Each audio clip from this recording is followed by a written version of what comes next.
Hi, real fam. Hi, everybody. Happy Friday.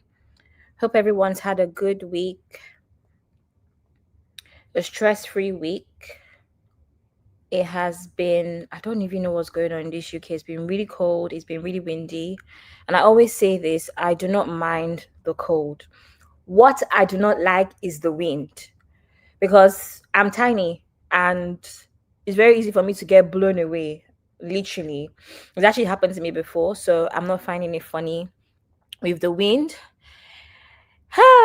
Let me know how your week has been. It's been, oh yeah, I literally saw, what do you call it? The sand and whatever, grit, what do you call it? I saw it outside yesterday. I was like, what the heck is this? I even thought it was like someone's throw up, someone's puke, and it was just looking funny. But yeah, but I didn't really see the snow personally. But welcome. Hi, CC. Welcome to the Recap Central.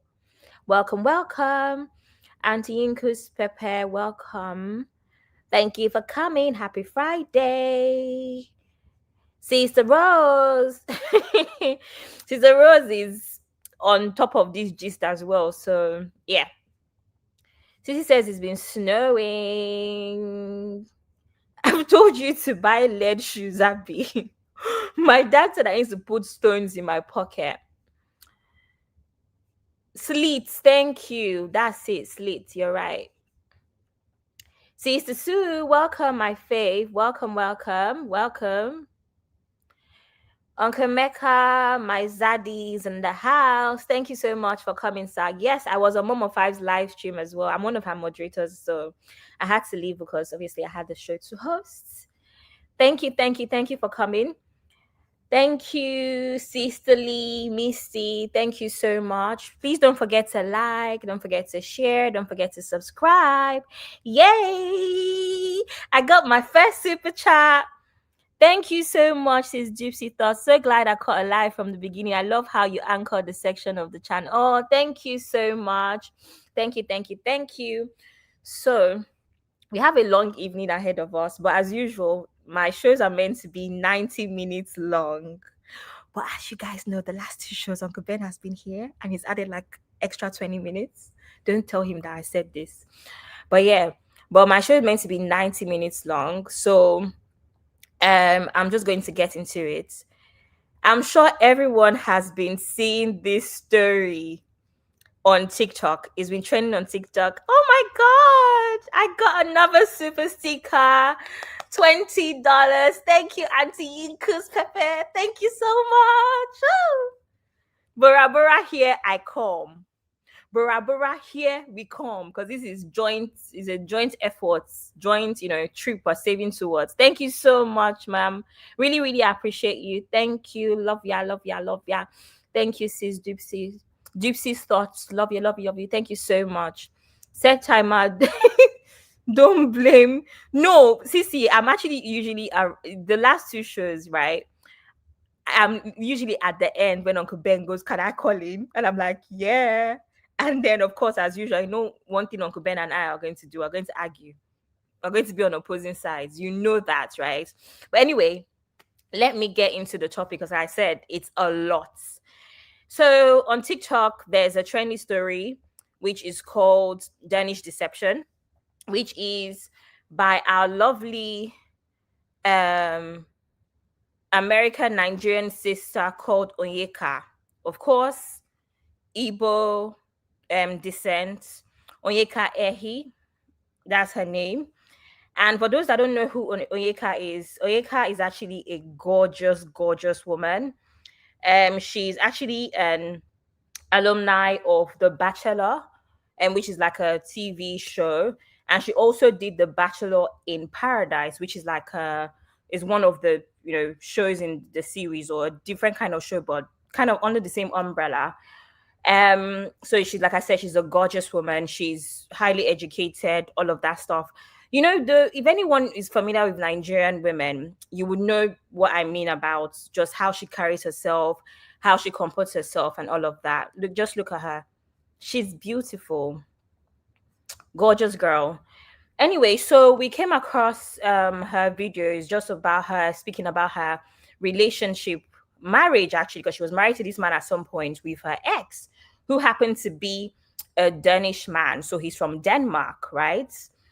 And I've been glued to the page. I kind of I've had to watch it over a period of time as well, because it's ended up being 25 major parts and the total is 27, but the last two parts are not really the story, just follow up on how she's feeling and what she's learned in a way, in a sense. But the actual story is only about 25 parts. I think actually the first part is, well, maybe 24, because the first part is also like an intro, not really the story. Anyways, I just thought I would come here as usual, give you the gist, and we can just dissect. At some point, I can drop the link for people to contribute very briefly as well. Just Uncle Daya is here. Thank you so much, Papi. Thanks for coming. Hi, Zeno. Thank you so much for coming.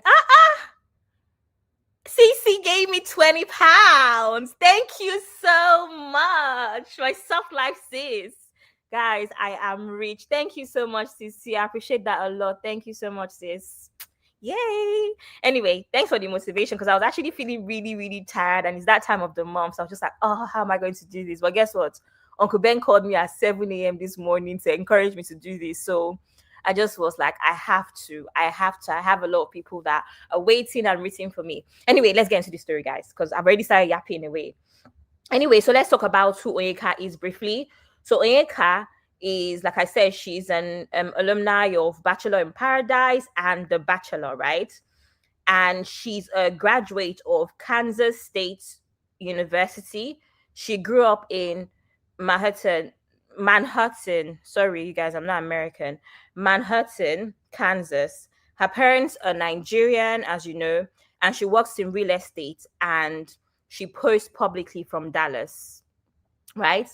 Also, I think it's important to mention that she's actually an accounting graduate. So one of the jobs that she has was meant to be in accounting. So she studied accounting. I think that's very important, because we're going to be talking about money quite a bit. So now we're going to talk about how Onyeka met Martin. So as you know, Onyeka met this man, which this is what the story is about, right? Yes, Sissy. Hi, Sister Chin. Welcome, sis. Thanks for coming. Thank you, thank you, thank you. Yes, so she met this man called Mark. And I'm going to say how she give me a second. Okay, cool. She met this man called Mark.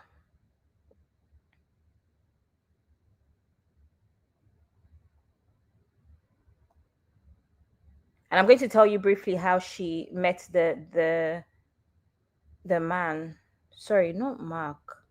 Martin. I don't know why I'm saying Mark. Sorry, guys. I was a bit distracted. So she met this man called Martin. I don't know why I called him the man Marco. I don't know where Mark came from.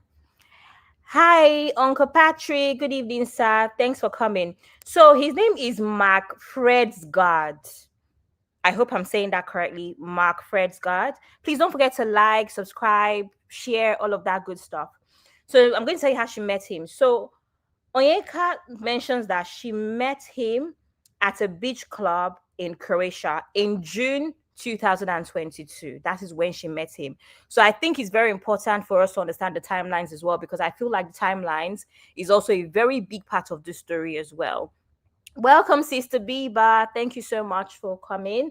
So she met him in Croatia at a beach club in June 2022, and then they got engaged in Colombia on April 8th, 2024. So keep those two in mind, right? Cool. Anyway, so now let's get into the story. Like I said, it's a very long story. I've managed to cut it down and just speak about it really. So she begins. Onyeka lives in America. She lives in Dallas, Texas, and she makes a decision. At this point, she's making a bit of money from real estate. She decides that, you know what, she wants to do something different. And then she decides with her friend that she's going to travel to Europe, right? They decide they're going to go to like a little village in Croatia because, it's kind of small, it's not too noisy, blah, blah, blah. Anyway, so they go to Europe, she goes to have fun, the usual, right? And then somehow she was out with her friend, and then she looked up and she saw this amazing, tall, blue-eyed, like she said, man. And she kind of was love struck in a sense, but she didn't pay mind to it really. And then, of course, the usual happened. He spoke to her, the usual, nothing substantial, nothing we need to talk about really.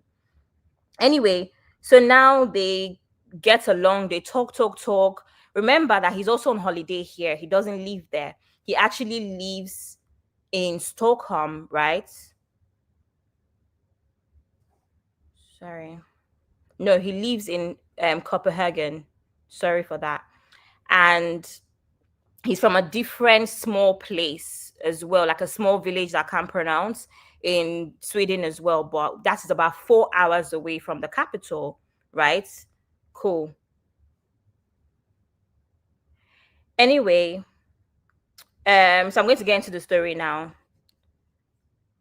Cece say my boyfriend lives and worked in Denmark for almost 5 years. If he was royalty anywhere, she went to Denmark. It would be obvious. Denmark is a tiny country. Listen, the story is long. You can Google the members of Danish royal family too. Cece, she Googled it too, and he has, anyway, I'll get to the story. His name is actually amongst the royal family. Like his surname is like me saying that I'm related to, my surname is one of the surnames where there's a lot of people that have the surname, and apparently we're all connected, but it doesn't mean we're exactly related. So I can come now and say that I'm related to one billionaire with my surname in a sense, and you search it and it'll make sense. That's kind of what happened in this case, right? Anyway, as I was saying, so let's get into the story. She met him, she finally decides to give him a chance. It kind of chases her for a bit, to be fair. She says that it chases her for a couple of weeks, and she decides that, you know what, let's do this.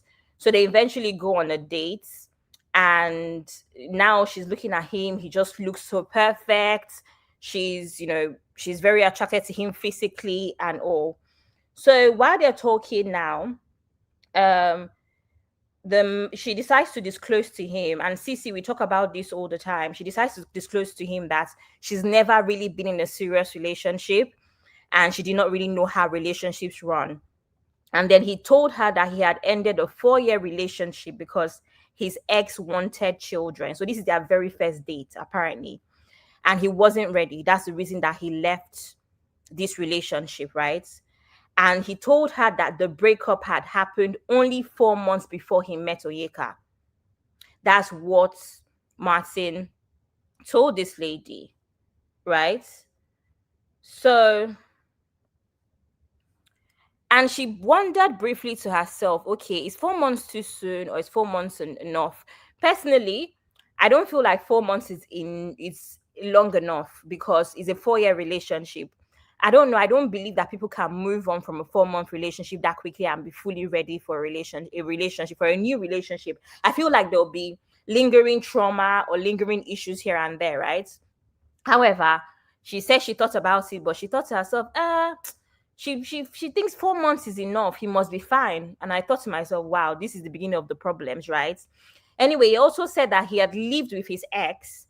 So the process was a bit long, but the relationship had been over long before. But the only reason why things were lingering is because they lived together. And of course, if you live with someone, you take some time to find a new place, move your things out. It can be a bit complicated if you guys share bills and all, or if you guys even have both your names on the tenancy agreement or mortgage or whatever. So she explained that, and it just made sense to her. Cool. Anyway, so obviously in between there's chit chat, they're falling in love. You know how it goes with dating and all. And then the next big thing that happens is they're all sharing what they want from each other. So she asks him, what do you think about a relationship? What would you want from a relationship? What would you expect from a relationship? And then he says all he wants is respect and loyalty. That's what he wants from his woman. And if he gets respect and loyalty, he would give the woman, any woman of his dreams, the world. That's all he needs from a woman.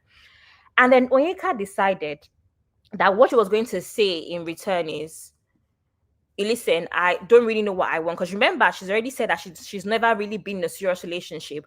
But the one thing that she knows that she wants is someone who respects her family, right? That she's very close to her family, and she never wants to be put in a situation where she has to choose between any man and her family. That is what Yeka says. And I remember thinking to myself at this point, why would that be your first thoughts? Like your first thing you say? Is it because you feel like, in a sense, you guys don't align on those values? And I thought to myself, does that have anything to do with the, should I say, idea of different races? Do you think that, Jen, because I hear this all the time, again, is stereotype about Caucasians, right, about white people, they are not as family oriented. So is that the reason why she felt the need to kind of say that at the time? Because she knew that it might be a value system that he did not have based off of their different races. That was a thought process, but obviously I didn't overthink it at the time when she shared this. Anyway, she went on to share that she's super close with her family. And then he also said that, you know what, he's close to his mother and younger sister, but not close to his older sister. Because according to him, his older sister is physically and verbally abusive towards their mother. And he claimed that he had to cut her off because she's crazy, right? However, he never really mentions his dad at this point. Cece says, laugh aloud. So, like the popular surname Jones, anyone? Exactly. Exactly. Cece also says, I thought she met him in the club and then went back to give him Instagram info. She met him at a beach club. So, yeah, I guess. Club. Cece says, desperado behavior on her part. Women should stop shooting shots at men. Absolutely. Sister Rose says, and manipulation begins. Exactly. Anyway, Kai Jones says, I was married for 15 years to a white man. When things got bad, all of a sudden, I'm a NIGGER and on welfare. I have 3 beautiful sons, no regrets, but I will never date outside my ethnicity again. Wow. Wow, wow, wow. Thanks for sharing that, sis. I still can't understand how the family did not feel some red flags. Well, we're getting to that, Sister Rose. We're getting to that. Anyway, so apparently his older sister is crazy. And, that's the first thing I was like, why would you tell a girl you're just meeting? I know you guys have been talking for a bit, right? And he's been, like Sissy said, they exchange Instagram. He's been stalking. The usual, you post a story, he's liking it. You post a picture, he's liking it. The usual. Before, he was kind of like giving her some attention. But Onyeka also mentioned that for her, social media attention doesn't mean anything. So she didn't really care about it anyway.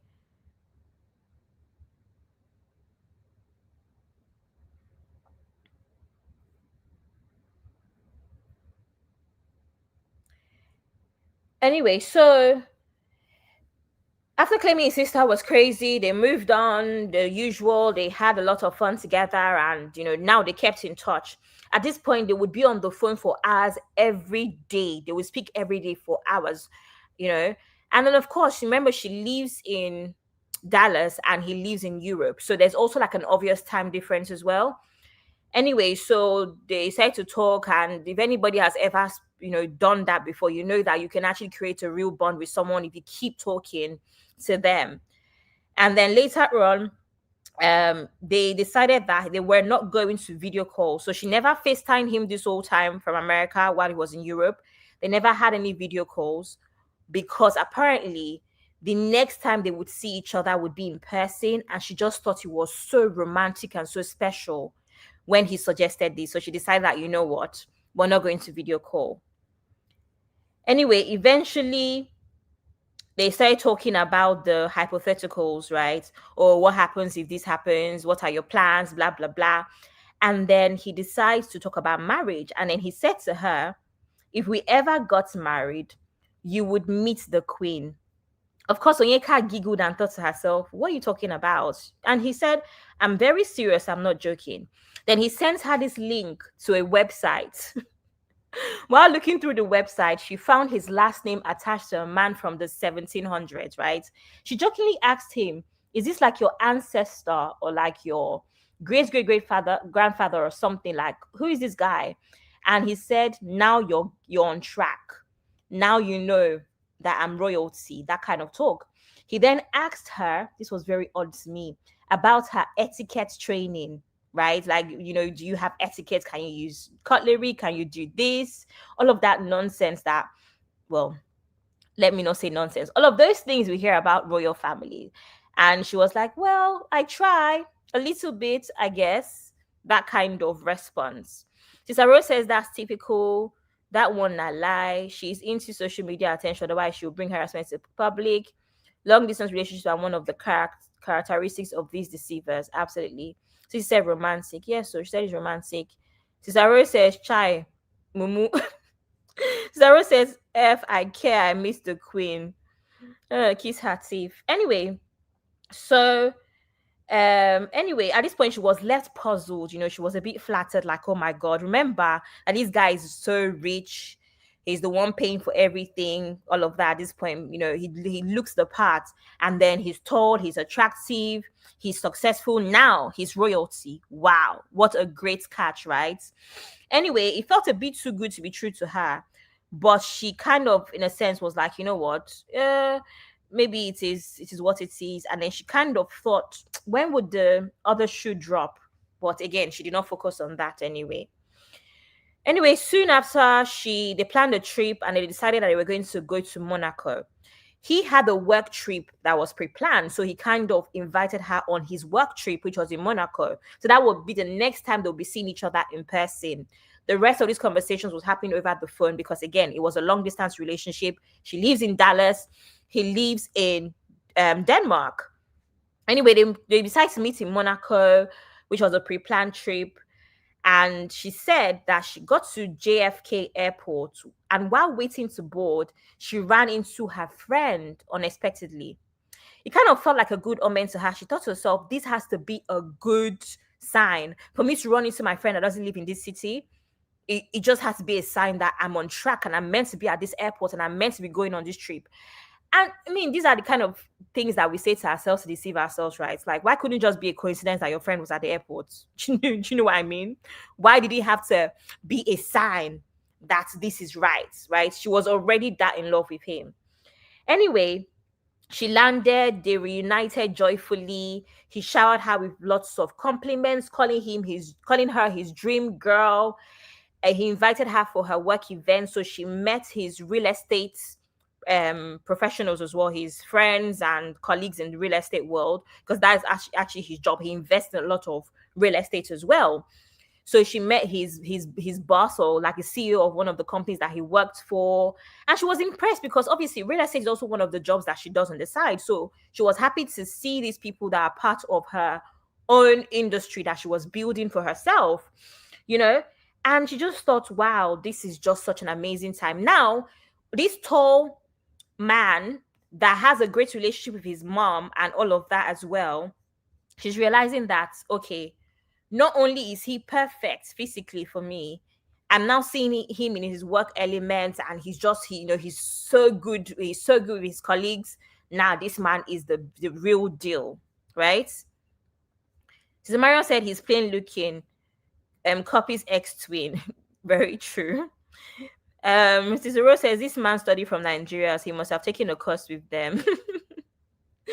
Onyeka is saying, "Sis Rose, be nice. Not a meetup in Monaco. I'll be hailing my friend too. Sister Rose says men are so evil. The lengths they will go to deceive a woman. Onyeka, be nice. God name 300. Anyway, so obviously, if anyone knows about Monaco, so most people, will go on a south of France trip. So you go to a few places. You have Saint-Tropez, you have Nice, you have Antibes, you have Cannes, you have, all of these other small villages like East Village and all. So it became a south of France trip. That was kind of what they planned. So they decided that one of the days we're going to go to Saint-Tropez as well, which is also in the south of France. And they spent a couple nights at this very magnificent, expensive hotel. She said she had never seen anything like that. It was such a beautiful hotel. And she found out that the hotel was 1,500 to 2,000 euros a night.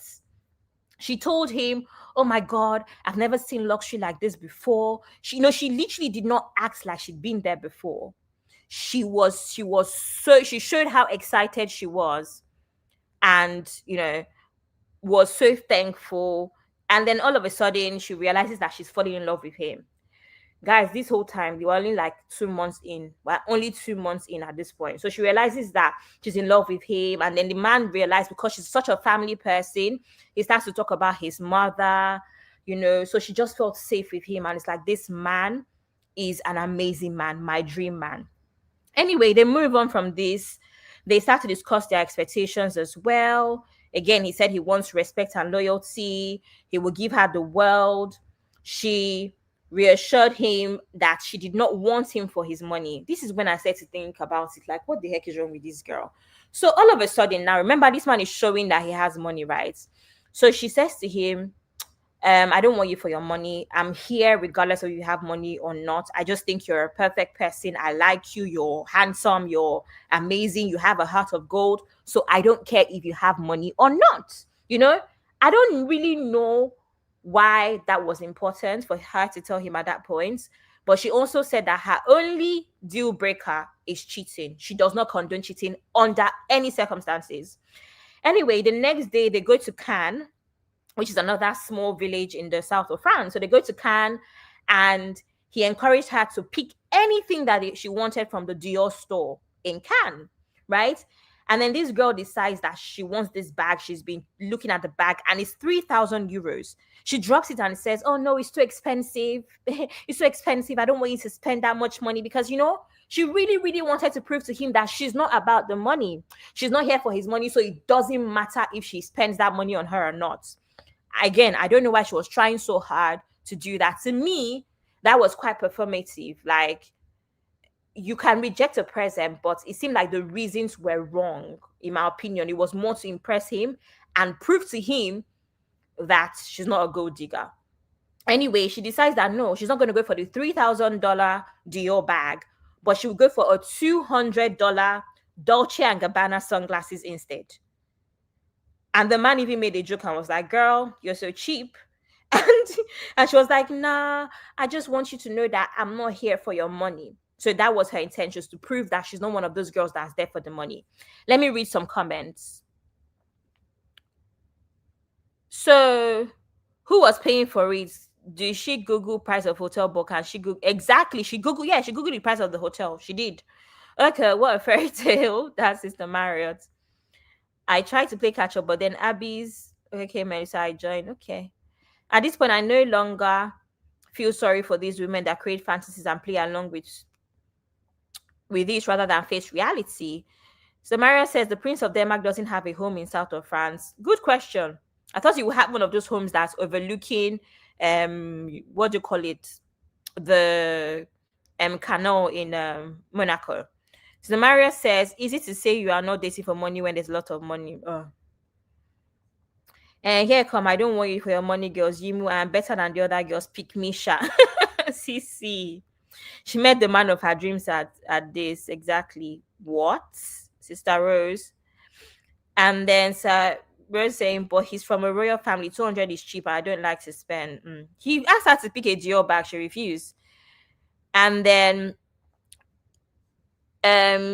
Ish Unkonoki says, Scandinavians are not like that. It's always 50-50. It is well low. Sister Rose says the Mediterranean Sea. And then Missy says she'd have picked the 3,000 pound euro purse and recovered following the breakup. Well, it is well. Anyway, again, like I said, she was trying really hard to prove to him that she wasn't there for the money. For I don't know, for whatever reason best known to her. Anyway, so they had a good time, and she realizes that she's really in love with this guy. She's really in love with this guy. And actually, she shares with him that same night over dinner. She shares with him that she's in love with him, because she said at this point it was so obvious. She was clearly blushing, and he was like, what's the problem? He saw it from her countenance that she was in love, and he pushed her to say it, and she said, "I'm in love with you." And he didn't say anything at that point. Anyway, while at dinner, she's going up some stairs, at the restaurant, and she blacks out, and she basically passes out, right? She doesn't know what happens at this point. Obviously, you don't know what happens when you pass out. She passes out. By the time she wakes up, she sees, several men standing over her, and she also sees him by her side, you know, and she's confused, like, what happened? The last thing I remember, I was going to go use the bathroom. I needed to go pee, right? Anyway, it turns out that she had some issue. The guy started asking her if she had epilepsy, because she kept convulsing. And she was like, no, she's never had that in her life. What's going on? She was a bit confused. But that just led to a point of him caring for her, and her just really, really being, she felt safe and felt cared for, in a sense. And then most of the comment section at this point were telling her, are you sure this guy did not slip something into your drink? That was so sudden. If you don't have any underlying health issues, why would you just pass out? But that was not really addressed. She did not think anything happened. She thought it was just one of those odd situations, right? They actually look good together. I agree. Sissy is saying, my next baby girl, she will not watch any Disney fairy tales. It's done normal on us women. So this is European 419. Sis, that's suspicious. Red flag. Sis is asking, did he drug her? I don't know. She doesn't think so. She started saying, Anyway, so at that point in the hospital, this man looks at her and says, I love you. Remember, earlier that day, she's the one that said she loves him. He did not reply. But later on, at the hospital, she said, I love you. For me, that timing was very telling, but let's move on. Let me know what you think. Let me know what you think in the comment section about that timing. I think it was actually a bit manipulative, but let's just keep it moving. Let's keep it moving. Anyway, so now, of course, remember, she doesn't live in Europe, so it's time for her to head back home. She goes home, and now she goes back home, and she's telling her Nigerian parents that I'm in love with a Danish man. I'm in love with a man from Denmark. It was a tough conversation, because I guess her parents didn't really accept it immediately that she was in love with a man that is not Nigerian. Her parents are Igbo, typical Igbo parents that are very much in touch with their culture and all. So it wasn't an easy conversation. But of course, like most parents, they offered her the support that she needed eventually. Anyway, they move on. Now they're dating long distance. Usual stuff, talking on the phone every single day for hours at a time, even with the time difference and all. And then the first part of where things start to become an issue, and all of the red flags that Onyeka could have picked up on started. Sister Natsu is here. Welcome, sis. My cousin had seizure at her sister's wedding for the first time, and we were all scared because there was no history. Okay, Mecca is saying, I wonder if it's her first boyfriend to sweep her off her feet. Yes, she did mention, which I said earlier, she's never been in a serious relationship before. So it's basically her first proper relationship. So I think it kind of played into her naivety. This picture is seriously edited. Child, Mumutsu. Her parents are shocked with her friend. I don't know. That's what she said. I took a while to convince her parents, but they came around. Anyway, so now he starts to give her what we call lamba, what we call lamba in Nigeria. And he first of all claimed that he owns 3 apartments in Copenhagen. 2 of them are rented out, and 1 of them he uses as his residence, right? And he said he was considering at this point purchasing an entire apartment complex with space for 10 penthouses at the top. 10. Do you know how big an apartment complex has to be to have 10 penthouses at the top, right? So he was considering acquiring the apartment complex, but that would require a lot of liquid cash. So obviously at this point they've only been in like 2.5 months. She said she didn't feel comfortable offering advice. So she was just like, you know what, whatever you want, I'm happy to support you. Whatever decision you make, I will support you. Anyway, remember, during that trip that she went for Monaco, he paid for everything from flights to hotel to shopping to food. She only spent 15 euros. The whole time she spent 15 euros in total because he refused her paying for anything. She was eager to prove that she wasn't there for the money. So she kept offering, kept trying to push him, please let me pay, let me pay. And he kept saying no, that her job in the relationship is never going to be anything financial. Anyway, they move on, and then he proceeded to they decided to make new plans now for him to come to Dallas. So it was his time to come visit, right? Remember, a long distance relationship, they're trying to see each other as much as possible, right? So my baby girl, Onyeka, she went to the airport when he arrived Dallas with a big sign that said, "Welcome to Dallas, my Danish man."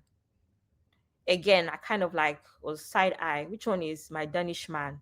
Like, I didn't understand the importance of including his nationality to it. Okay, so Sister Rose is saying, I guess that's the reason for all of these many mistakes. Yes, absolutely. I think that a part of her naivety is just the fact that, she hadn't really dated, so she didn't know the mistakes. And again, at this point, she's closer to 30 than not. She's in her late 20s, so she didn't get to make these mistakes in like maybe university or earlier 20s. Why don't men go to other men for money? We'll get into it. My own thing is that if you're such a big man with all of these real estate contacts, I think you would have a circle, right? You have a network of friends to lend money from. That's my opinion for things like this. What a gentleman. Missy says, this is a question for Africans in diaspora. If you raise your kids diaspora or possibly attended predominantly white schools or live in neighborhoods, won't they marry wise? They may. They may. Samari saying a man talking about money early on is never a good sign. Absolutely, I agree. Like, what? Am I your business partner? Hi, Esther. Welcome. Anyway, so she decided to go to the airport with a huge sign that said, "Welcome to Dallas, my Danish man." And seeing him, she realized that she was completely in love. She had fallen head over heels in love with this man. Anyway, at brunch with her friends and family, he paid for everyone. So at this point, she wanted him to meet all of her family and her friends. So she invited everyone out, and he said, "Listen, let's do whatever you want, lunch, dinner, whatever. I'm happy to pay." And she's here thinking, are you sure? It's a lot of people. You've already paid to come here. Is it a good idea? etc. Right? Uncle Mecca says he scammed a lot of men, no, in the story. He's just professional scammer. Some black people worship white men. We be big with a big signage. Welcome, my Danish man. I thought that was odd because why didn't she just say welcome, my man, or welcome, boyfriend, or something? Why did she have to add his nationality? That was weird. And did she have friends who could have advised her? Star Rose. All our friends gone. Anyway, let me not say that here. Why do women want a man just for their money? I don't know. Some women, I don't know. But she claims that she did not want him for just her money, for just his money rather. Anyway, so she invites her friends out to brunch, all her friends, all her family. He paid for everyone. Her cousin, who was like a brother to her, starts to have a conversation with him, right, in usual family fashion, trying to get to know him. And then he was curious at some point and asked if he had played any sports because he had such a great physique, and he just seemed like he was into sports. And he said, oh yes, he used to play handball and had competed at the at the Olympics twice, earning a bronze and a gold medal for Denmark. It is well. And that was the first time Onyeka was hearing about that. So Onyeka was shocked, like, what? You actually competed at the Olympics? You're actually, got into sports on that level? I was like, yeah, he doesn't really like speaking about it because he didn't play much and was mostly like just like backup for the team, blah, blah, blah. So now she was impressed because guess what? This man is humble. So he's tall, he's handsome, he has blue eyes, he's rich, and he's humble. All of these combinations, wow, what an amazing man. This has to be my husband. Anyway, in Dallas again, she never paid for anything. This man paid for every single thing. She barely spent money except when he was not around, and she was just buying like groceries here and there. But again, for the most part, this trip, he paid for everything, even in her own city. Again, they're adults. They live in different countries. It was time for him to go back to Europe. And she was very sad. She was very depressed. She cried all through. He cried, she cried, they crewed. And then, obviously, I've been in a long distance relationship before, so I get it. You cry, cry, cry, but everybody will go back to work on Monday. Cool. Anyway, let me read some more comments. Imagine the unprovoked Auntie Inkos. Rose channel, Sister Rose is saying, this girl is dizzy, I'm so sorry. But that's easy to verify, very easy. She just did not want to use Google. And again, remember, if you've been here from the beginning, I said that this babe is an accounting graduate. So I don't really understand. Women want security. If you can't provide and protect the family, it's not a wise decision. Of course, this excludes Vicky James, the president of Women Must Provide Association, aka Proverb 31. Sister Rose. Misty. Sister Rose says, Ewo. Sissy says, if you travel to Scandinavian countries, you will see the men are not short there. 6'5" is the standard height. So yes, they are tall. Anyway, so yeah, so she never paid for anything in Dallas again. Uncle Mecca is saying, what is the fantasy about blonde and blue? I used to think it was somewhat. Yes, that was one of her fantasies. She loved it. Anyway, it made her feel looked after. This man is not letting me pay for anything, blah blah blah blah blah blah blah.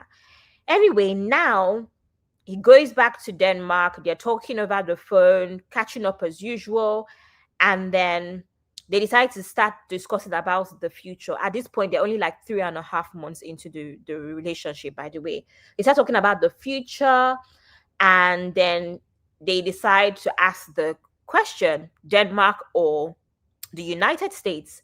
And then he said, I don't want you to move to Denmark because I've seen how you are with your family and your friends. You love them, you adore them. Let's do America instead. And she was so grateful because remember, one of her first clauses in the beginning, their first date was, I never want to be separate from my family. And he took that on board. He was like, yes, I'm going to move to America for you because I want you to be close to your support system, your friends and your family. Again, this man is ticking all the boxes. She's so in love. Anyway, they book another trip to Dallas, right? But days before the flight, he told her that he might have to cancel his newly purchased apartment. Remember the apartment with the space for 10 penthouses at the top? Yes. This newly purchased apartment now had complex foundational issues, which would require $50,000 in repairs. His father, who is this rich man, remember, his father is meant to be a monarch as well, right? Is a rich man, refused to lend him the money because his father feels like he's irresponsible. He's always spending money on travel, blah, blah, blah, blah, blah, blah, blah. And then he came back to her just ranting about how nobody's there to support him, blah, blah, blah. Onyeka decided to offer him the loan because again, she wanted him to feel supported. She wanted to make sure that he felt like she was there for the right reasons again and not for his money. So Onyeka offered him 50,000 and he refused. They went back and forth for days, for weeks, and he refused. And then later on, he said he had raised most of the money and only needed 6,000. So Onyeka went on to download a new app to send him $6,000, right? Anyway, he came to Dallas now. He visited. It was a short trip, only about a week. And then during that trip as well, he developed really, really bad back pain. So she spent a lot of the trip massaging and making sure his back pain was okay. And then by the time he left Dallas after that week, that is when his life started to fall apart. So she went from, let me read comments. Sissy says, so he's an Olympian with medalists, and she didn't see a pic or article online. She did not check. It was at the back of her mind, according to her. Women want to believe what they want to believe. Even if you tell them the truth, they will make stories up in their head. She worked at KPMG. Yeah. You love whomever you love. Absolutely. It's a Chinye. Vicky James found her security. They played. The guy is completely fused into the business, making dash money together. So see, a lot of book smart girls are not street smart at all. But this girl isn't one of those. She knew it was BS and it fit in the fantasy. Bought you to Mills and Bones. I won't offer $1. Adam, a woman, I agree. She did not watch Swindler show. Exactly at this point, the Swindler that show what's it called? Is it Tinder Swindler was already out at this point.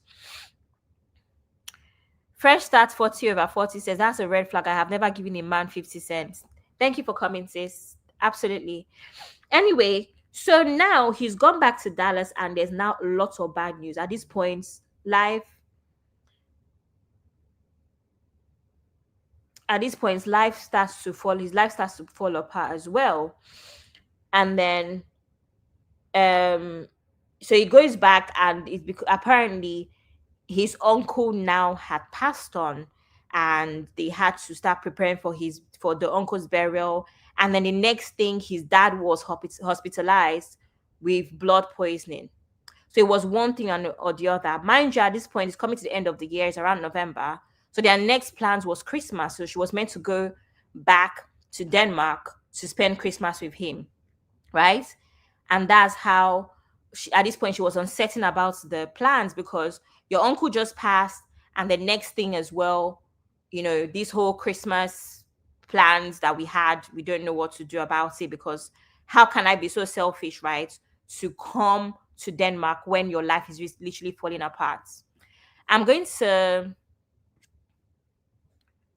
play one of the videos now before I continue the story.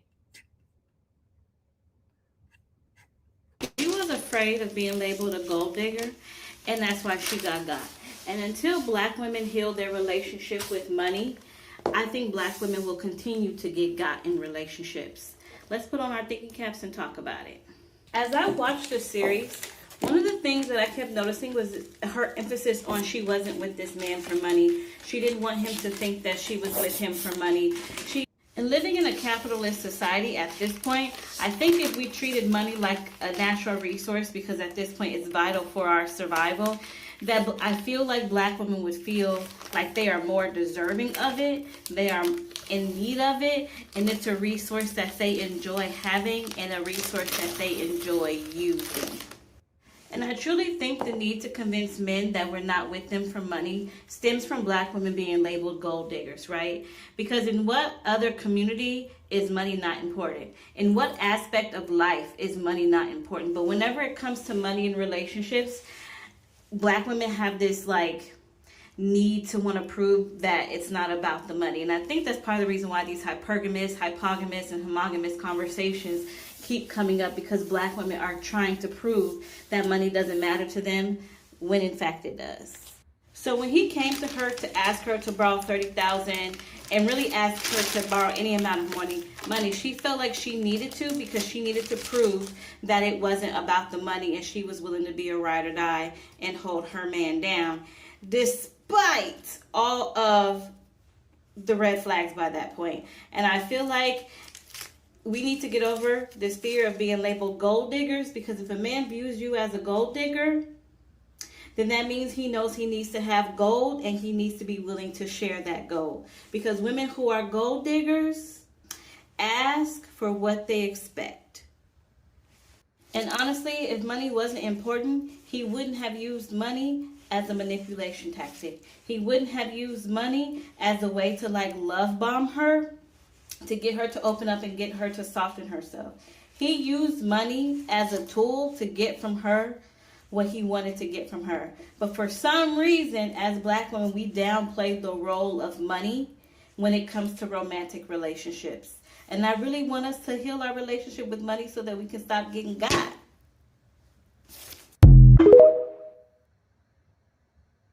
Honestly, I couldn't agree more, because what's really is the need.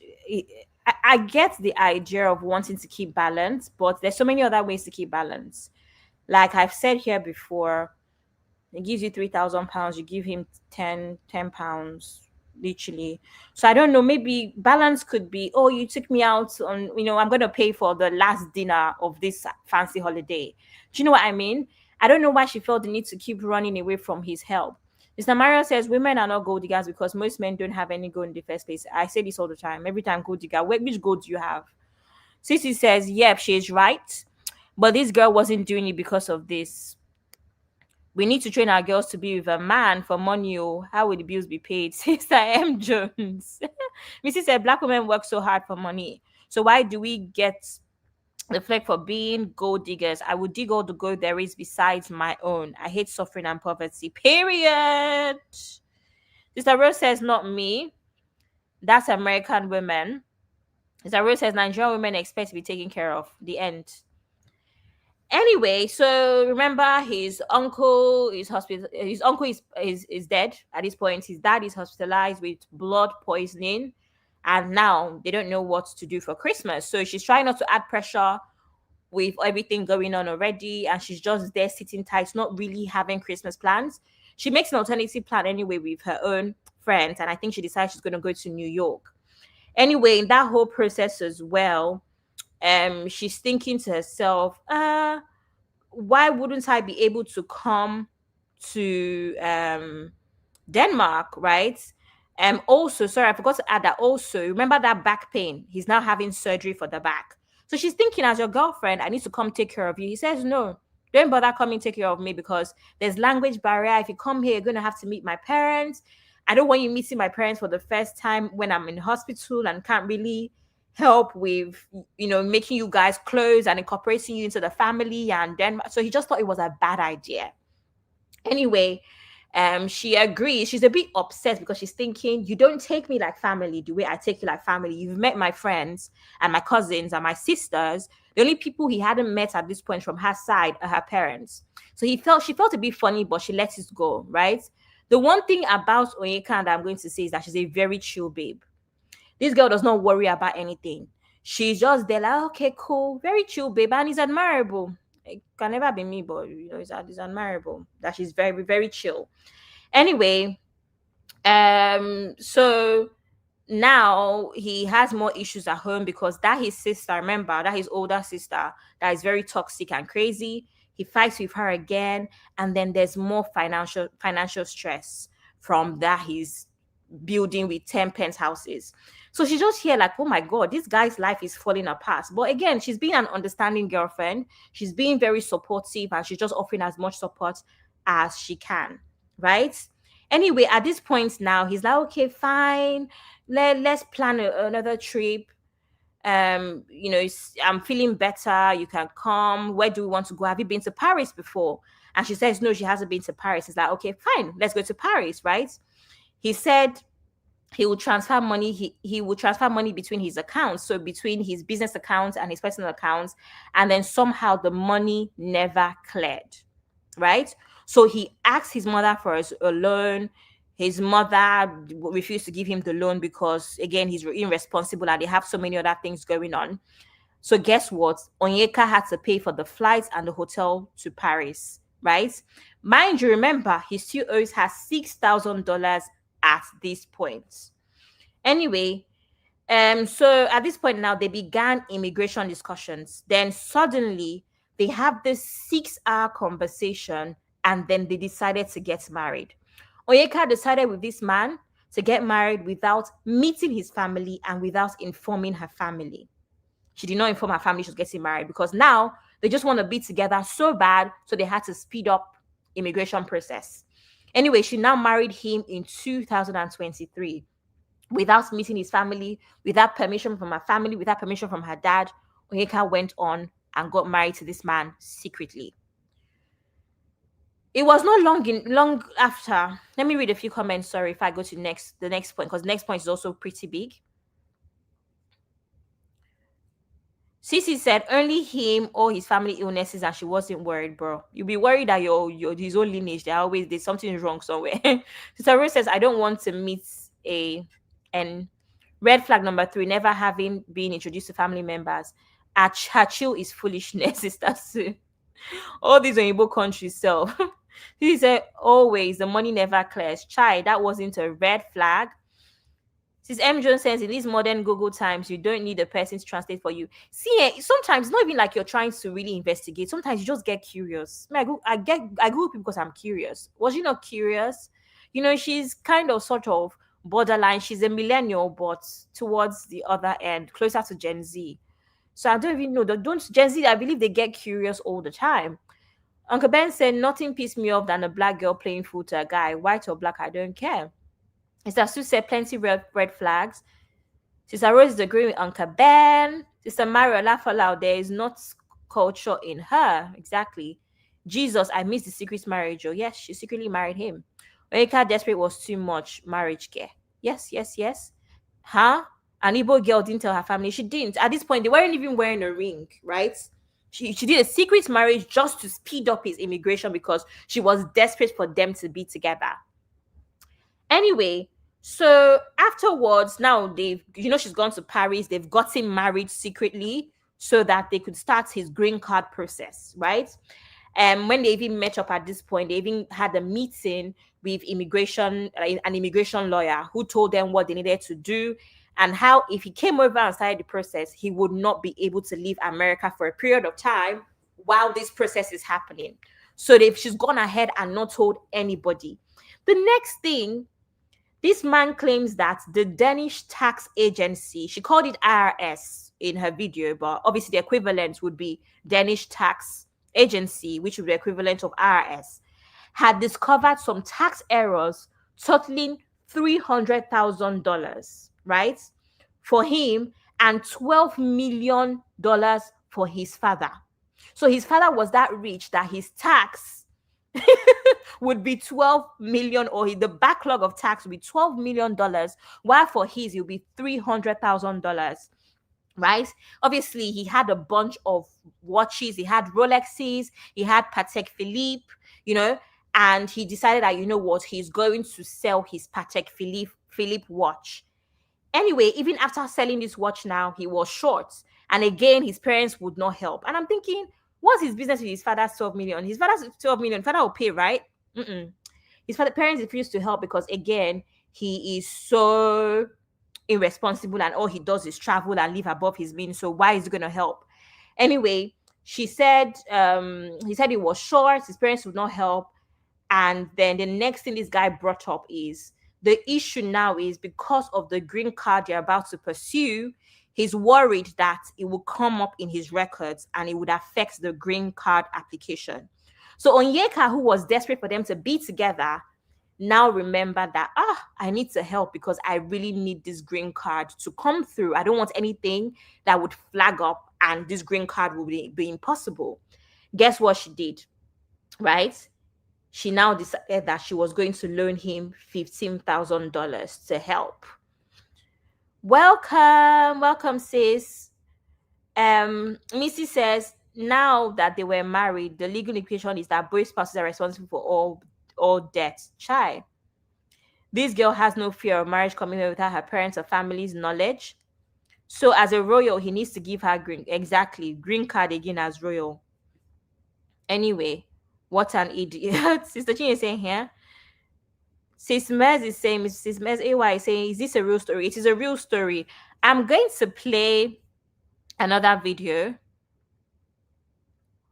while I catch my breath. Just and then I will continue. So this is another video.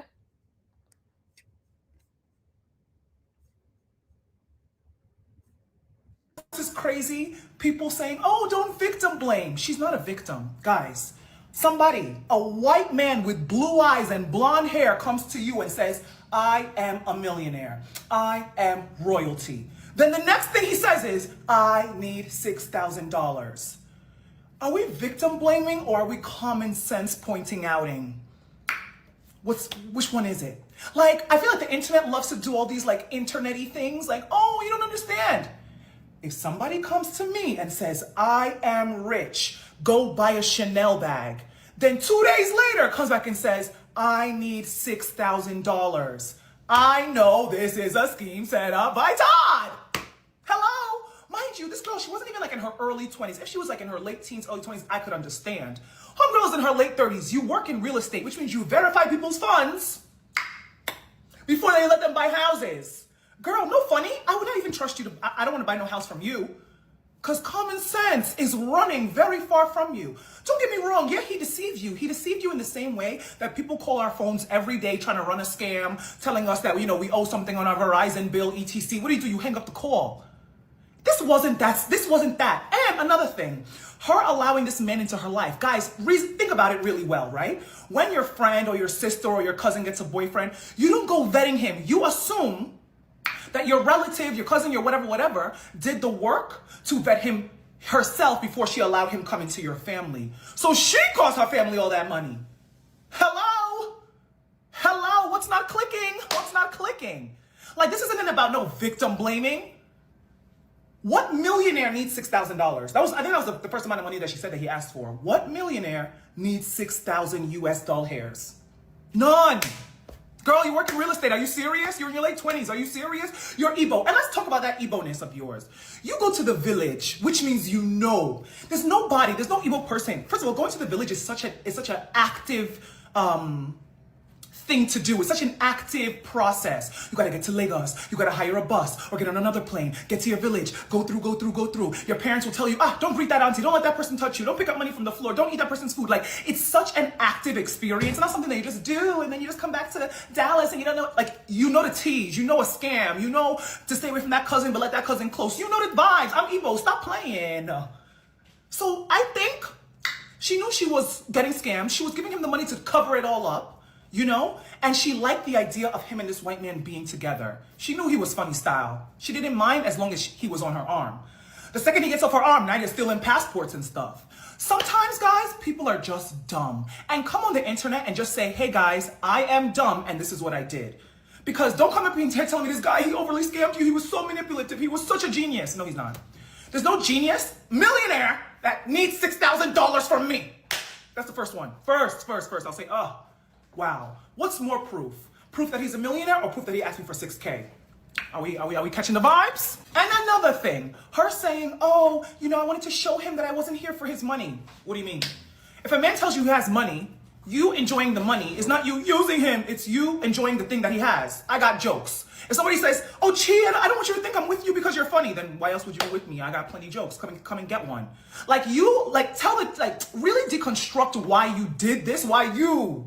Onyeka, Anika, why you did this to your family and friends. Deconstruct it. Because, that man had a part to play, but girl, you had a bigger one. And that's why I always say, when you meet a man, when you're dealing with a man, tell yourself the story of how you guys met and how the relationship is going like a storybook. I've said this already. Don't leave out any details. Don't do ups and downs. Don't skip past. Say it the first day we did it, second day we did it. Because guess what? Once you start saying it to yourself, I'll even do you a better one. Record yourself while you're saying it.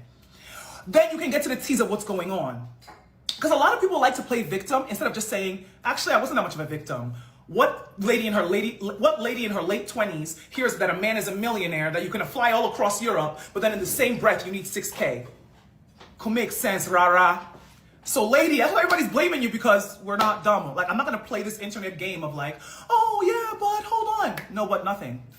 There's no millionaire that's going to ask you for $6,000. And that's just that on that. Okay? Okay. Bye, guys. Period, though, my sister, period. Anyway, let me read some comments. Isamaria says, social medium validation, medium. Validation plain interracial couples get. She wanted to monetize it. Absolutely. That's the thing now, isn't it? She needs to run her family back their money. She was enjoying the money too. At this point, I think it was kind of like robbing Peter to pay Paul, in a sense. Sarah says because he was a white man, point blank period. Mm-hmm. And Sayinku says, I think she liked the idea of him, even though she knew she kept going through it. I knew from the jump she's either slow or just daydreaming. I don't even know what the issue was. Can't tell. Samara says she just wanted the image, the price of some basic Danish man with fancy backstory. I agree. Laurie says there is nothing wrong getting with that other persuasion. I know I got one. Missy says, okay, we've read that before. Cool. And Yinku says, could make sense. Rara. So MJ says, this is the result of black people worshipping a white actor with blue eyes as Jesus. Many have that picture in the churches, homes, cars, everywhere to see. Psychological slavery. This is a very Uncle Ben coded message. I will leave it for Uncle Ben. Sister Rose says both. Absolutely, I agree. Anyway, let's get back to the story. So remember, I stopped at him selling his Patek Philippe and leaving his Rolexes, which are really expensive watches, but he still was short of some money. And then she decided to loan him $15,000. And then he's now come over to Dallas. Remember, he had planned a trip because they've now started to work on his immigration. And then suddenly, somewhere, because he also lent some money for some friends, apparently, that's what he told her. I lent 5,000 from one friend, 10,000 from another friend, 15,000 from her. And then the one friend that lent him 5,000 needed the money back very quickly. So he couldn't send money from America, one thing. And then Onyeka had to lend him another $3,000 to be able to pay that his friend that he lent $5,000 from.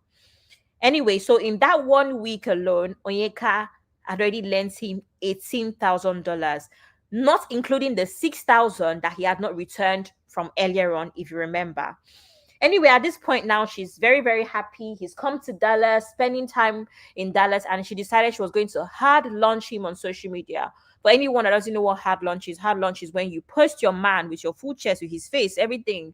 And then soft launch would be when you just post maybe just his hands or just his shoes. But hard launch is when you show everybody, this is my man, this is my face, I'm claiming him, right? Anyway, as she was hard launching him, posting his pictures, posting his videos, posting their time together on her social media, she found out that a couple of Danish accounts, right? She could tell that they were Danish names and all, were watching her, but they were not following her. Almost like they were praying, right? Just there for Amebo, but they were not following her. And she just thought it was strange. And she asked him, are these your childhood friends? Are these your family? Are these your cousins? Who are these people? They are watching me, and it feels a bit odd because they would know me, right? So I would think that some of them would want to get acquainted and follow me rather than just watch. And then this man said, oh, that they are jealous of them. They're just jealous that he's moving to America. They're jealous his life is getting better. They're jealous that he has his hot girlfriend. And most especially, they're jealous that he's moving on from his ex. So he advises her and persuades her to block all of them. Can you imagine? So she blocks all of these, maybe 10 to 15 accounts that were preying, and she moves on. Anyway, they have a good time, the usual. And then now she traveled to Denmark. Guys, I don't know if you've realized that the one thing that is very consistent in these people's relationship is travel. They will travel. If there's one thing that Onyeka and Martin would do, is they would travel. As every slight inconvenience, they will book a flight and they will travel. But I digress. Anyway, she finally travels to Denmark, and at this point, she meets his childhood friends and parents, right? And this was where it was a bit shocking for her. Remember, her parents are royalty. Her parents, sorry, his parents are royalty. His parents are rich. Remember, he even had, his dad is so rich that he had 12 million tax returns. Hey. And then when she went to visit his parents, she was so surprised by how humble their home was. She wasn't mad, but she was shocked. And she said, yes, most of the houses in Denmark are small, but these ones were a bit too small. It was a bit too small, was a bit too humble. She was like, this is a bit odd. But she didn't, again, at this point, she didn't think much of it that their family home was that small and humble. But she was a bit surprised. Now remember that he had all of these issues with the Denmark tax agency, right? So all of a sudden, the luxury has stopped. He felt embarrassed, or he seemed embarrassed about his family living conditions. He kept asking her if she was comfortable. Are you sure you're okay here? Should we go to a hotel? He doesn't know why his parents don't want to buy a bigger house, why his parents don't want to refurbish the house. They just like living in this very humble house, blah, blah, blah. She said, no, she's fine. This is about to be my family. I'm very happy to be here. So eventually they go to another city. Remember, his family live in a smaller town about 4 hours away from, the capital city. So now they go back to the capital city and they stay in this very cheap budget hotel. All of a sudden, the luxury has stopped, right? He just seemed very embarrassed and uncomfortable with that whole trip. But as usual, she's in love with this man. This man is a perfect man. So she sees no wrong. He could do no wrong, right? Anyway, this time as well, her grandmom passes and they're planning a trip to Nigeria. Now, of course, she's invited him, come, my family love you anyway, come on this trip to Nigeria, right? So he finally decides to go. Let me read a few comments before I continue. Sissy says, hard lunch. Missy said, Megan is wasn't dumb. I doubt she lent Harry 18K either. Exactly. Thank you. Mara said, Missy, never. In fact, she might clean him out. Are you sure? See, she claims she never knew who Harry was either. Lies. Stavro says, but he's from royal family. What is better than that? Exactly. Sister Mariam saying, Sissy, yes, that one is a scammer. Sissy is saying he was probably traveling to get money from his other links. Mrs. M just saying, so yeah, 18K in a week. This is over Sabi Mumunes now. Sis Misty is saying, Sissy, that claim, let's just say she saw all the gold too. Sister Mariam is saying, if her friend asks for 10K now, she go vex. 21K in how many weeks? Thank you. These are the issues. Sis M. Jones is saying, CC, Harry was verified and certified, but this Danish was neither. Exactly. Jesus, humble home, royal family, only beribe. Star Rose. CC, the way women give men, they don't know money is crazy to me. Ask a girlfriend for money for a business, you will hear crickets. Everyone is struggling, but for a man, exactly. My own is, where is this money coming from? If man asks me for £5,000 now, where will I bring the £5,000 from? I'm sorry. Where these people have money? So Rose is saying, sorry, I've been trying not to say it, but she's stupid. Hey, allegedly. Allegedly. Is Rose saying, let me guess, she paid for his flight to Nigeria? No, actually, he paid. That's why I don't understand this guy. He paid, but it will make sense eventually, everyone. Don't worry. Anyway, so now they traveled to Nigeria for her grandmother's burial, which, even deepened her love for him. This woman saw how this man was incorporated in the culture. He wore the cultural clothes. He paid for everything, you know. Again, she was kind of like carrying the financial weight more than she was earlier, but he was pulling his weight, even with the little he had at this time. Remember that he had issues with the Denmark tax authority or whatever. Anyway, she decided that she was going to hide all of this from her family, hide all these things from everybody because she didn't want to embarrass him. She felt the need to protect him. Let me play a video from their time together when this guy, there's even part of the video is when he was in Nigeria flexing, enjoying his life. I think I need to mute it. I think there's music over it. Sorry, I have to mute it because of the music over it. So you see this first video of him dancing in Tara, and this is videos of them just on their trips. They can travel. They love to travel. They look good together anyway. In fact, what even got me with this video is the first part of him in like this attire as well.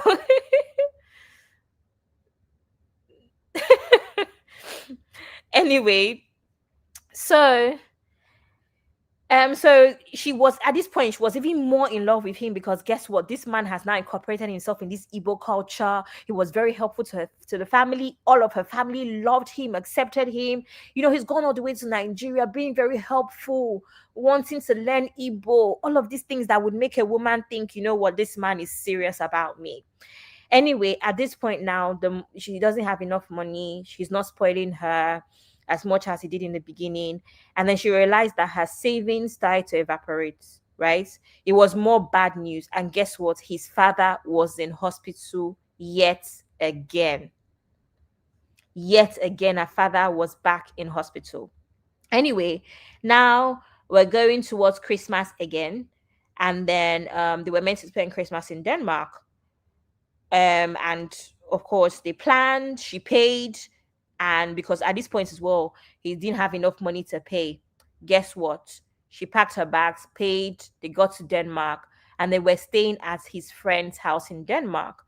So this man has a childhood best friend that came around. They were having drinks, having fun, and then she spent some time with his friend, just chatting outside. Her ex, Martin, was inside while this chat was happening. And then somehow during this chat, his childhood friend, who she did not mention his name, just blurted out something about a past gambling addiction. This woman was shocked, like, what? Addict what? She was not aware about, aware of this addiction. And the friend was like, oh, I'm sorry, but he told me he told you that he had this very terrible addiction and all of the stories, right? And of course, she was very, very, very upset, right? And then she went to him and said, why didn't you tell me you had an addiction? And at this point, he's saying, no, it's an old thing. I no longer have the addiction. I've kind of worked on myself. I don't know why he would say that, blah, blah, blah, blah, blah. And then now she wanted some reassurance because she was very nervous, right? She was anxious about this news that she had just gotten. Like, what do you mean you have an addiction? Is it, current or is it ongoing? And then he decided to produce all of these documents to reassure her that he wasn't lying, that she's safe. It's an old thing back in the day. Now he's kind of done. Anyway, she was reassured. She felt better again. This whole time, Onyeka did not fail to tell us that she was so in love with him and knew that their bond would conquer all. It was their bond and their love over anything, right? Remember, she was secretly married at this point. So for better, for worse, I'm your woman. I'm going to hold you down. Understanding wife. Anyway, they decided they were going to go on another trip. This was the New Year's trip, and they decided they would go to Budapest, right? Now, while they're in Budapest, he gets more tax updates, and the Danish tax authority decided they are going to freeze his assets for 18 months. So all of his money is going to be frozen for 18 months, and it'll be done in such a way where he had limited funds. So they will allow him access his funds, but a certain amount that was nearly not the amount that they would need to continue to live their beautiful, luxurious life. I'm going to read some more comments. Isaro said he has to impress her African family. Exactly. MJ, Megan is a liar. She has said she never knew who Harry was and never googled him or the royal family, like, be for real. Okay, Mecca is saying the problem is his gambling addiction. She claims he makes 400K a year, which she verified. Okay, Mecca, she verified everything and everything still ended up being a lie. The girl, I don't know what she was verifying. What kind of girl is this? This is a content things. Sister Chinye is saying paying for everything with the money she gave him. Chai, exactly. Mr. Rose is saying, he's kissing her teeth and saying, I laugh. Sissy, maybe she actually didn't know him at the first meeting. Anyone can be Harry on dates. And to be fair, does Harry really even have like a distinctive look? He looks like anybody. And then Missy says that disclosure was the point where she should have spent the 5K to hire a PI. This story is too very long. As in, I don't even think I've gotten halfway. Oh my God. Anyway, so now his assets are frozen for 18 months. So at this point now, it's time for him to come to Dallas and for them to start the process, the immigration process, right? Remember, they already secretly got married for him to fasten his immigration process and get his green card. Anyway, so he's back in Dallas now, and on a night out, he's drinking really, really heavily. So she asked him to slow down, and she's like, bro, you're drinking too much. You don't usually drink this much. Calm down. Remember, he's under a lot of stress from the tax situation where his assets have been frozen for 18 months. So she says to him to calm down on the drinking, and he gets really mad at her. He explodes and says she's very disrespectful. How dare you disrespect me in public? And then they argued a lot, and then he even threatened her for the first time to get a separation or whatever, for them to break up, and then he sent these very cruel messages to her, and then he left the house and decided to check into a hotel. Anyway, after a day, they reconcile, and then, she kind of was a bit worried that what's this shit? Why is he moving mad? But again, she loves him.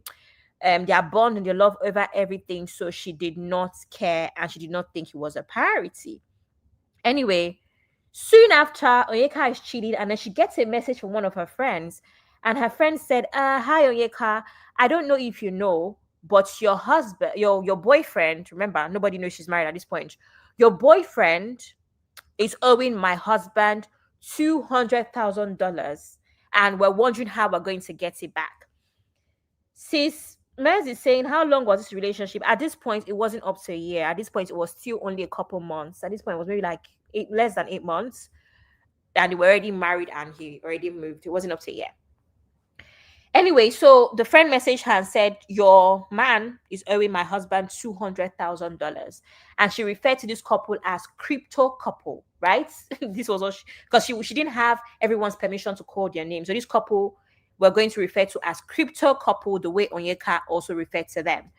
Anyway, she went to him. His explanation made no sense. He said, "Oh, it's something to do with watches and crypto. She shouldn't worry about it. They're sorting it out. You know, it's not her business. It's the man's stuff. She shouldn't worry about it."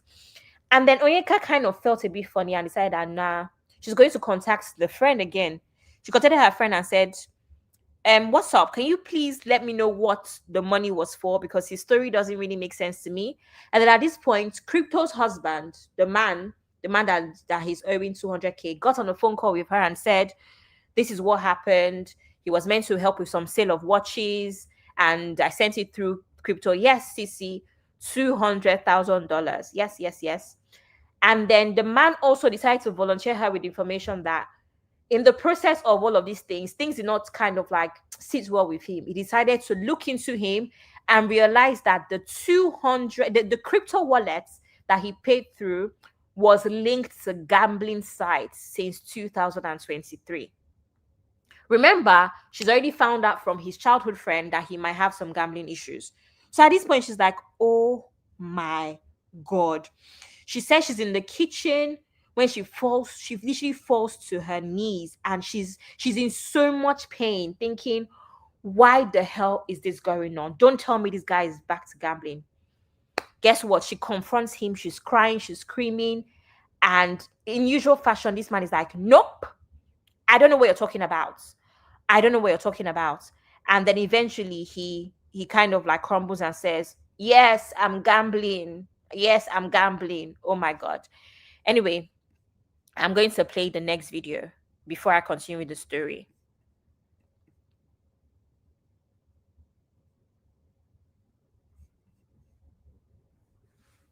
$800,000 is how much Bachelor Anum Onyeka is saying that she, her family, her closest friends, and even a colleague were all scammed out of by one man. Man she once believed was her soulmate. His name? Martin Fursgaard Anderson. Charming blonde 6'3" real estate mogul who claimed he had royal ties, a booming tech business, and wealth that would one day be theirs to share. Instead, Onyeka was left with years of trauma and coming to TikTok to tell her story, which she calls the Danish deception. It's a 26-part story, which she says began in June of 2022 when she decided to take a trip with her friend to Croatia. It was at a beach club when she noticed Martin immediately, and that was when he decided to approach her. He was confident, their chemistry was magnetic, and there was an instant spark. They exchanged social media, and she saw him one more time before returning to the US, but it wasn't the last time she heard from him. He messaged her constantly, invited her to come party with him in Ibiza, and then eventually convinced her to join him for a work trip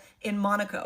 After a month of talking over the phone, she agreed and he flew her out, paid for the hotel and her flight. In Monaco, he was everything he had promised, charismatic, adored, and effortlessly networking in real estate circles. After that, he whisked her to Saint-Tropez, paid for a $2,000 a night hotel, and offered to buy her whatever she wanted. She said she never wanted him to think that she was only there for his money, so she didn't let him buy her all these extravagant gifts. Instead, she opted for a $200 sunglasses. She fell hard for the first time in her life, telling him over a loud dinner that she was in love with him. Nights later, she collapses in a restaurant on the way to the bathroom and is eventually taken to the hospital, to which at that point he tells her he's falling in love with her too. Back home, the romance intensifies. He meets her friends, her family. Anyway, I just wanted to do a recap with that video, but I'm going to continue the story anyway before the lady gets there. Anyway, so she collapsed, she's crying, confronted him. They go back and forth. He's refusing. The next thing, he eventually confesses, right? So they decide to go set up a meeting with Crypto and his wife. They apologize to them, and Crypto and his wife, they're actually very, very supportive. They're very nice to them and say, "You know what? It's cool. Gambling is a sickness and you guys will get through this." And then they decide that, okay, they were going to set up a payment plan for them to pay back the 200,000. Now remember that because it's crypto, it means that it was going up. So initially he had collected 160,000, but it went up to 200,000. But at this time, crypto and his wife decided that, you know what, just pay us the 160K just to relieve you a little bit. It's fine. Forget about whatever interest that should have accumulated since it was crypto. Anyway, um she decides that, you know what, she's a very empathetic person and she was going to stick by him because their marriage vow says it is through sickness and even in health they are going to be together. So she decided that since gambling is a sickness, she will be there with him. And then she found gamblers anonymous meetings. They would go for these meetings together. She would look after him. She would make sure that she supported him. She would make sure that she held him accountable, right? And she supported him through everything. Anyway, suddenly she, at this point now, Crypto and his wife become kind of a support system since they were aware. She hadn't told anybody else at this point. So they became her support system. And then all of a sudden, she gets on a call with Crypto, and Crypto offered to hire a PI, a private investigator, right? And then the results of the private investigator, those Olympic records false. That man never went to the Olympic, never won a never won a medal. That was false. Although he had no criminal record, so that gave her some sort of relief. She thought to herself, that means he's not a criminal. So maybe the Olympic situation and the gambling are kind of isolated events, and it mustn't really be a big deal, you know? So she decided that he's still a good man. And again, she's going to stick by him. So even if she heard that about the Olympics, she kind of thought, oh, that's my husband, whatever. And then all of a sudden, she realizes that, wait, this man sent me a bunch of pictures of his apartment that he lived in, right? Back in Denmark. So I am going to Google search these images, right? The Google reverse image thing. And then that's how she now realized that the apartment pictures that he sent her belonged to a German interior designer and they were not his own pictures. That is what she realizes. Did she leave? No, she did not. Onyeka went back to the house. She confronted him and then he kept on denying it. Do you know that he denied the Olympic allegations until she picked up her phone and attempted to call his mom? In fact, the phone had rung once before she decided that, before he decided that, okay, I'm going to confess. You're right. I never went to the Olympics. And then she thought, who lies about stuff like that? Who lies about stuff like that?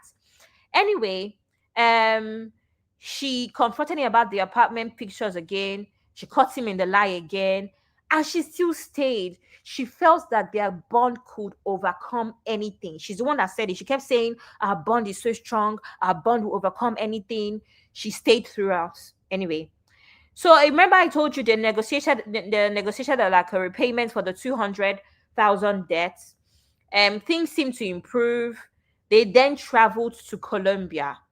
Again, this is what I don't understand. They traveled to Colombia, and that is when he now officially proposed to her. Remember, they were married though, secretly, but this was the official public proposal that they posted on social media, that they told their parents about, and all. At this point, only Crypto and his wife knew the issues. Nobody else in her family knew. She had not shared any of this information or anything. She did tell her family, though, that he had some financial issues, but it was under control, but not all of these things that she found out about him lying.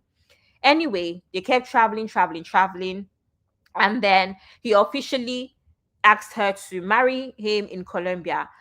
And she said it was the best year of her life, the best time of her life. She had so much fun, the best day of her life. She was so she felt on top of the world. And then she obviously went back and she announced to her family and her friends. They also put it on social media that they were engaged, as you can see on the screen. I'm going to read some comments, right? Sister Rose is saying, wow, may I never be this stupid. Amen. No, nobody. I need a new circle of friends. God, I beg. I too want friends that borrow me 160K. It's crazy. Sissy said, ride or die for life. See wife material. Understanding wife. Uncle Becca is asking, is love at first sight really real? Don't even know if this is. I don't even know what this is. Because it wasn't even love at first sight anymore. She had time to build on it. Sissy is saying, why is she making all these stupid excuses for him? Seriously. And why was she covering for him? Uncle Ben is saying, to be honest, this guy goes sabi lick play. Hey, whoa, Uncle Ben, why are you carrying this show too? Missy says, Chai, never give me a mumucha like this one. Says Mers is answering, Sissy, you cannot count on me, although I no get more than 3 kobo to borrow. Sha. I'm hopeful, Sha. Maybe after them borrow me, I fit. Sister Rose says every minute traveling. This is one of the issues. Uncle Becca is asking question, is this Gen Z behavior? Because I can't comprehend. I don't think it is. I will give my thoughts at the end. That I don't know what this is. I don't know what this is. It has nothing to do with Gen Z. We know people that are not Gen Z that do rubbish like this too. Anyway, Samaria said, I bet there were thousands of black women in her comments once in her life. Of course. Now today. Anyway, so now he's in the US. They are doing their immigration, whatever, whatever. And then it's her 30th birthday, and they travel to Panama. Another trip. One thing this couple would do is they would travel. So they went to Panama for her 30th birthday. And then that's when the news came in that his father had passed away. She said that he didn't feel any emotions. She was a bit shocked, but whatever. Anyway, while they were on this trip, she also checked her immigration portal and realized that the immigration case had progressed, right? So, because obviously his father passed on, he went back to Denmark, of course, to make sure that he buries his father. And at this point, his immigration had progressed. He had now gotten whatever first stage of his green card. And then he came this time to America with his mother. His mother came to visit, right? Anyway, at some point, she kind of like goes over his shoulder sneakily and sees another gambling site on his phone, right? And then he assured her that, oh no, he's no longer gambling, that the gambling sites also allow him to watch football and all sorts of sports for free, but he wasn't gambling. He proved this to her though by showing her all of his bank statements, and there was no signs of gambling, so she believed him. Like I said, it seemed like he always had proof, but it ended up being a lie. I don't know.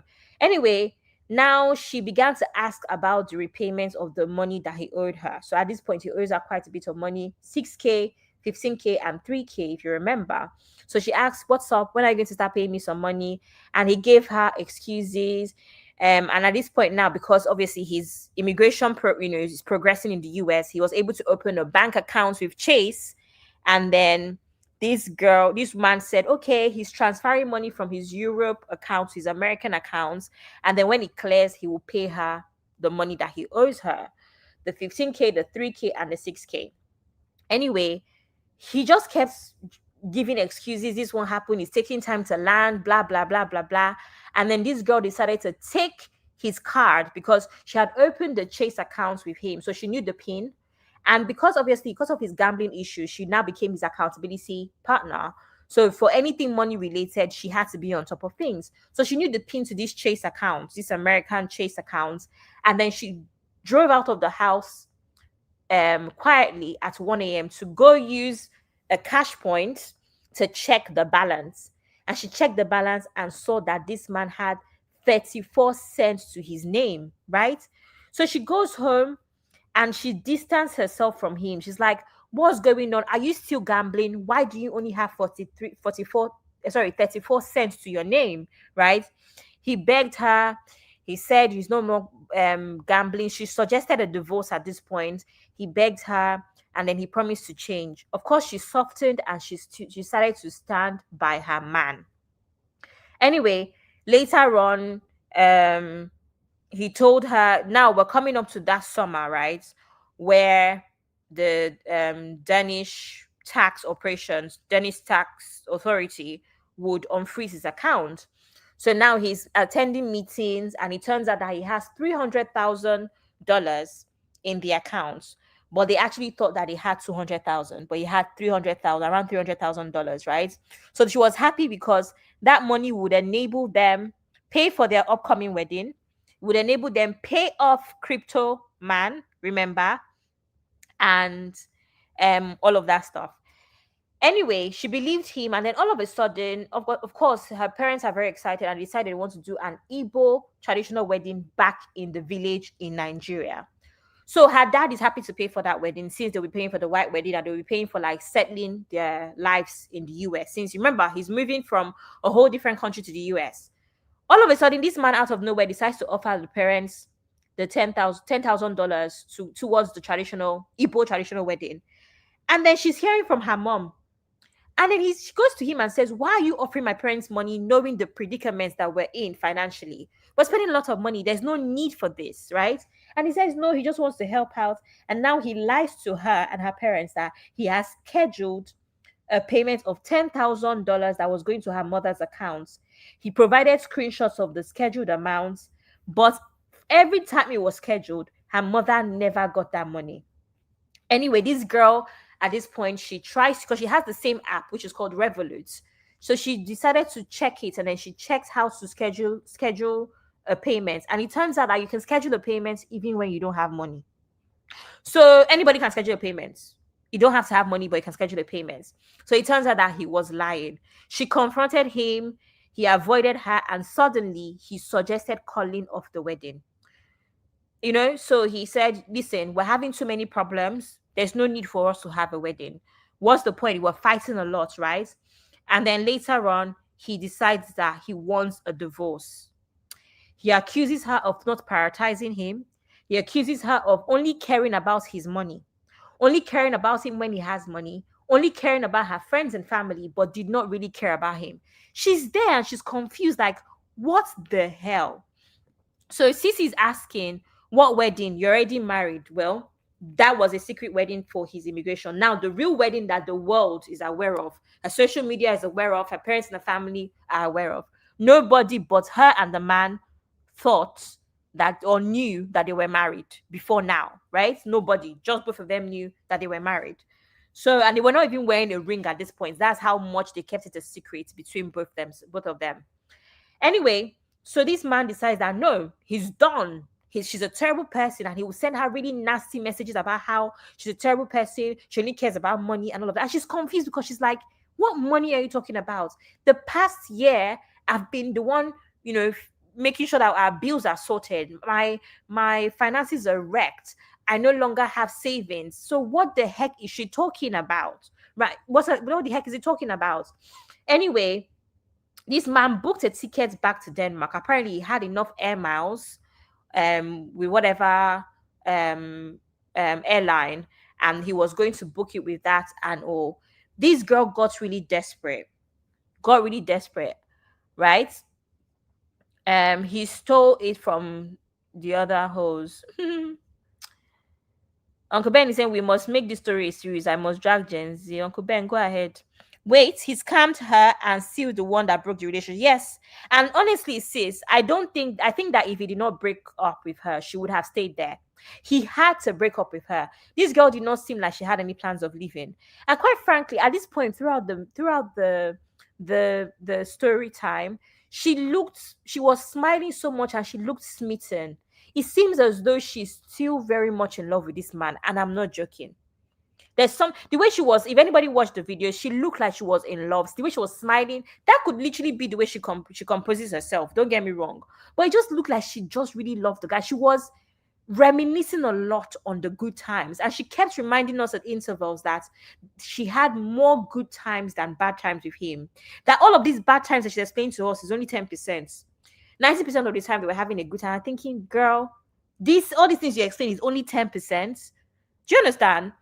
So she's smitten. Exactly. Sissy is saying, Abby, of course she's smitten. She's the Lulu. Exactly. Anyway, back to the story. Anyway, at this point, this man, Onyeka, gets really desperate. She gets so desperate, she goes to his bag, takes out his passport so that he cannot travel or he cannot leave the country. He packs up his things and he's headed to the airport. They're texting back and forth. He's speaking down on her. He's talking to her terribly. And she's like, how did things get this bad? What has happened between us that we cannot sort out? She's confused. Anyway, this whole time she breaks down. She now decides that she's going to call her family. guys, my ex is leaving me. My heart is breaking. And then her family decides they're going to come over and they're going to be with her, hug her, and just look after her. And that's how, in the process of her breaking everything down to them, this is the first time that her family is finding out all of these things. Because the whole time she's trying to protect his image and trying to look after him as his wife. Tell me why as she's breaking down and confessing, the first thing she hears from her younger sister is, he also took $3,000 from me. She's like, what? My husband to be, her parents don't know that she's married, took $3,000 from her younger sister. And I'm putting myself in her shoes. My younger sister, if my man asks my younger sister for money, my younger sister will tell me. Or she will tell my brother. She will tell my brother or tell my dad. I don't, do you understand? I don't understand. What do you mean your husband? But mind you, this man knows how to play the game because he's getting close to the family and he's telling the family that he needs all of this money for surprises for her. So they think they can't really tell her because it's a surprise. But what I don't understand is why they're not telling each other. Oh, so it's a surprise. So you tell your other sibling, right? Mens is saying she will still go back.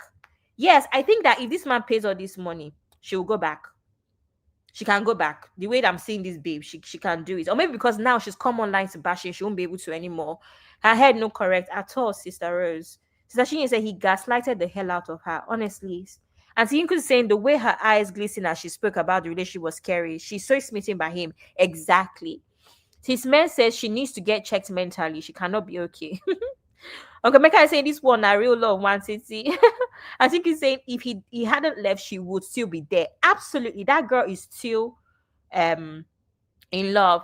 Since he's saying the audacity, the nerve, the goal to break up with her. The man went over the top. And then his man is saying abokoku things. Abokoku, yes. She gets replies saying because it be like say it bewitch her with Danish juju. Since he said I'm sick of this SHITs, this Tyler Perry story is crazy. All daughters should watch the nonsense and never attempt to partake in flurry. Honestly, Zeno is saying she claims to be suing. Since when? Anyway, also side note, I noticed that I kind of noticed that even with this comment section, I know she only had Vim for black women. For anyone that doesn't know what Vim means, I don't know why I keep saying Vim. Vim is such a British thing. She had energy for black women when it came to the comment section. Every time a black woman was like, girl, what the heck? She gave it to them. It's funny, but every time it was not a black woman, she did not reply. That's just an observation from what I noticed. Anyway, so at this point, she's like, you took $3,000 from my sister. Of course, she messages him, why the hell would you do this? This whole time, the man is still somewhere in the country, blah, blah, blah. And then that was when it dawned on Onyeka that, wait, this man likely lends money from other people. So what did she do? She starts calling people. She starts calling everyone in her circle, right? And she's like, and for everybody, she called her friends. He's lent money from them. Called her cousins. He's collected money from them. She's like, what the heck? He collected money from every single person in her circle that she could think of, from her colleagues, from her friends, from her siblings, from her cousins, collected money from everybody. And then Onyeka remembered somebody, right? There was a man that wanted to mentor him, a man that they met that was Danish, that kind of like gravitated towards them. I wanted to mentor him. He was just happy, this young couple. And then she called the man. She said when she called the man was like, yes, like the man was very hostile towards her. And she was wondering why. And she said, I'm sorry, but I need to ask you, did this guy collect money from you? And this man said, yes, he collected $30,000 from him. And this man said, listen, I am a wealthy businessman. He said he did his due diligence. It took around 15 meetings for him to get to that point to get the money off him. But somehow he still managed to get that money off him. And then Onyeka asked this man, why did you not tell me? Do you know what this man said? I thought you were in on the scam, Onyeka, because you're Nigerian. And Nigeria is the scamming capital of the world. That is what this man told Onyeka. You're Nigerian. You're married to this man that scammed me. Surely you must be in on it because Nigeria is the scamming capital of the world. She said that comment shattered her. This was coming from another Danish man. She said it kind of shattered her. And that's when she realized that, wait, this was almost more calculated than she expected. Let me read some comments.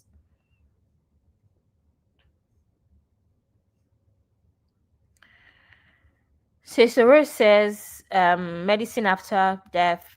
She claims she's building a case, Sissy. Sissy says she should go and seek solace with her tribe. Exactly, her tribe. If you know, you know. Sister Rose says, and this is the white people they adore so much. And Cindy say, yeah, Abby, I noticed that too. She had clapback for black women, but not. See, I'm telling you that I have a lot of thoughts that I don't even know. Missy is saying, so her family and circle of friends all kept quiet about the loan. Exactly. No, I don't know. The thing is, he kept saying that they shouldn't tell her. He shouldn't tell her because you shouldn't tell her because it's a surprise. It was always, oh, I want to buy her something for her birthday. I want to buy her something for Christmas. I want to buy this surprise this posh car. This, it was always one thing or the other. But what I don't understand is why they weren't talking to each other. The siblings, the cousins, they were not talking to each other. Strange. Isamara says, a self-hater through and through. Exactly. 30K. God help us all. Hi, Kumama. Good evening, sis. Zeno, are you going to be my special guest whenever I review this Manners of Story UB? CC is shocked. Sarose, I told you he learned from Nigerians. Nigeria's coming capital, blah. As in, that thing really, really, really hits me as well. So why is he borrowing to surprise? Because every time he tries to send money, money will hook or one thing or the other. Because international transfers can be very, very stressful. So it never comes. And then, but why does he need their money to do that? Because his money is never arrives on time from Denmark to the US, and then it becomes an issue. Cool Mama is saying hello to everybody. Welcome, ma'am. Missy is saying, you will co-host in your native language. Told you some of these guys target Nigerian ladies. Of course. It's calculated. Anyway, so that was what that man told her.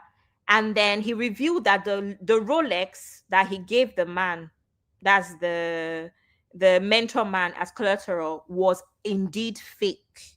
So the man couldn't even get his money from that Rolex. He couldn't sell the Rolex to get his money. And then the man revealed that he had actually sued him, and the paperwork for that was sent through courier. And that was when Onyeka remembered the date that he received it, but he claimed that it was something else when it came in the post, right? So apparently he also has a pending case because of this Danish man that wasn't having it from the 30K. Anyway, remember, this man had left at this point. Everything is starting to make sense.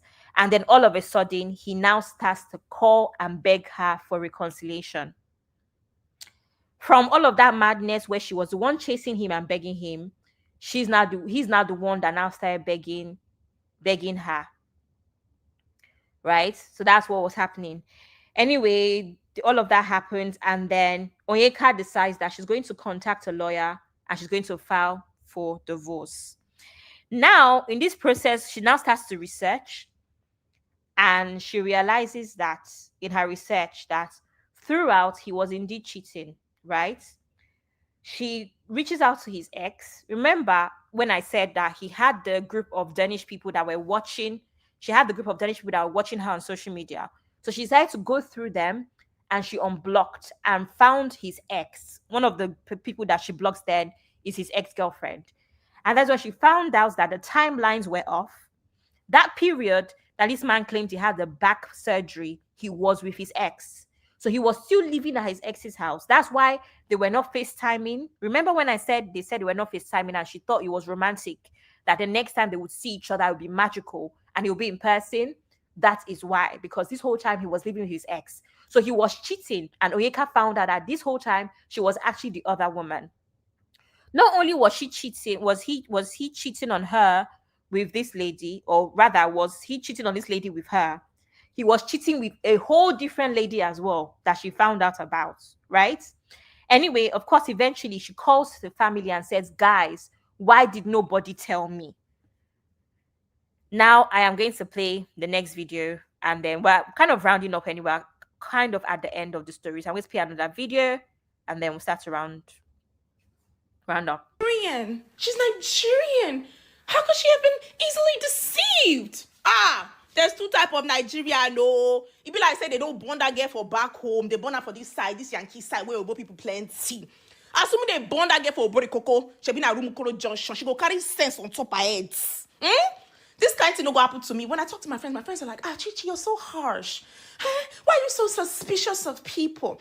People are innocent until proven guilty. Give them the benefit of the doubt. You know when they born me? You know when they born... Hey!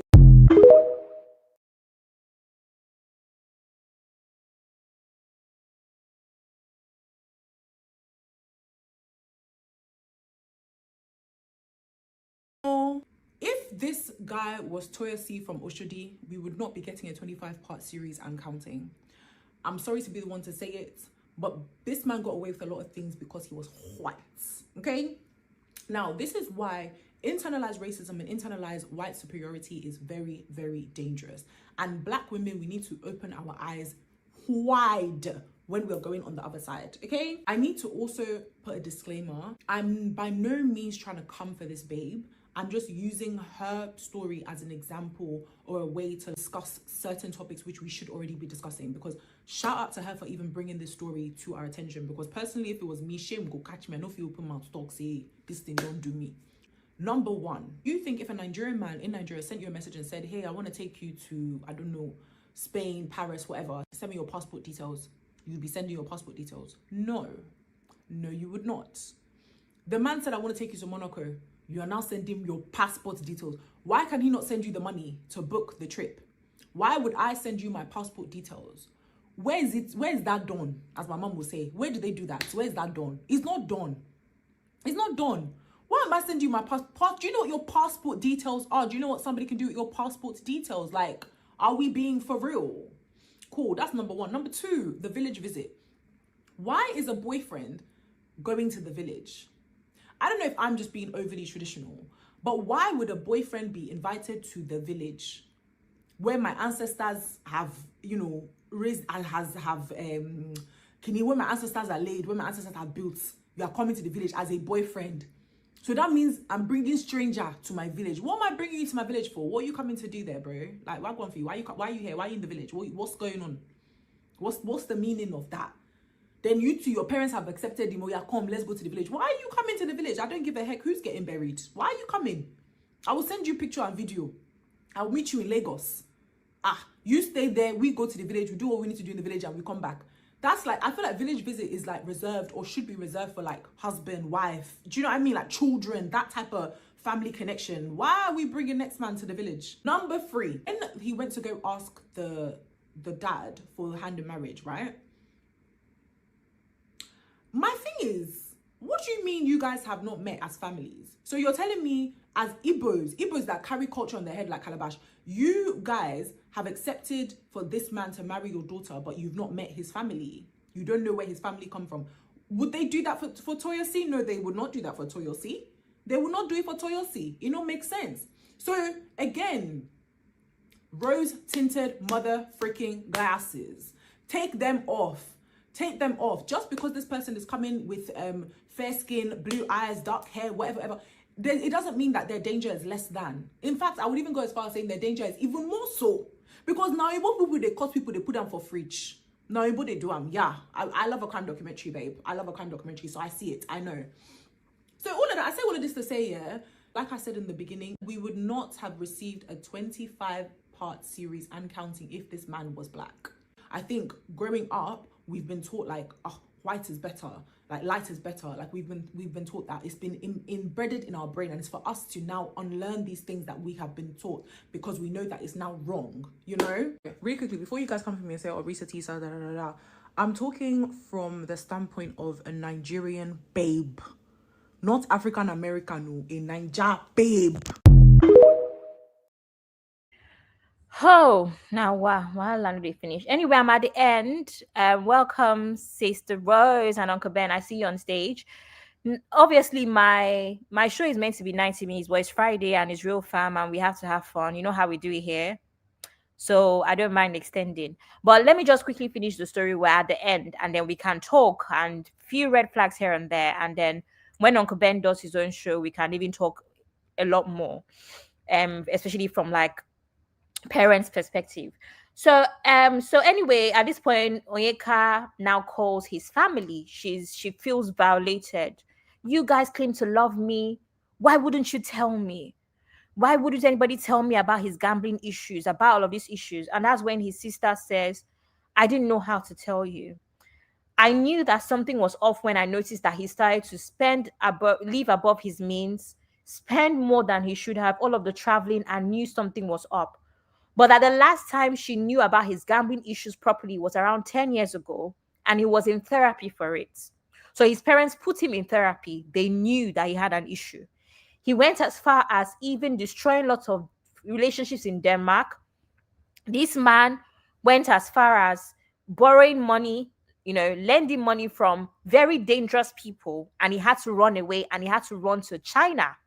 He ran to China. He ruined relationships in China again by with this same thing of lending money, lending money, lending money. And he has no friends, he has no support system, nothing. Anyway, she apologized profusely.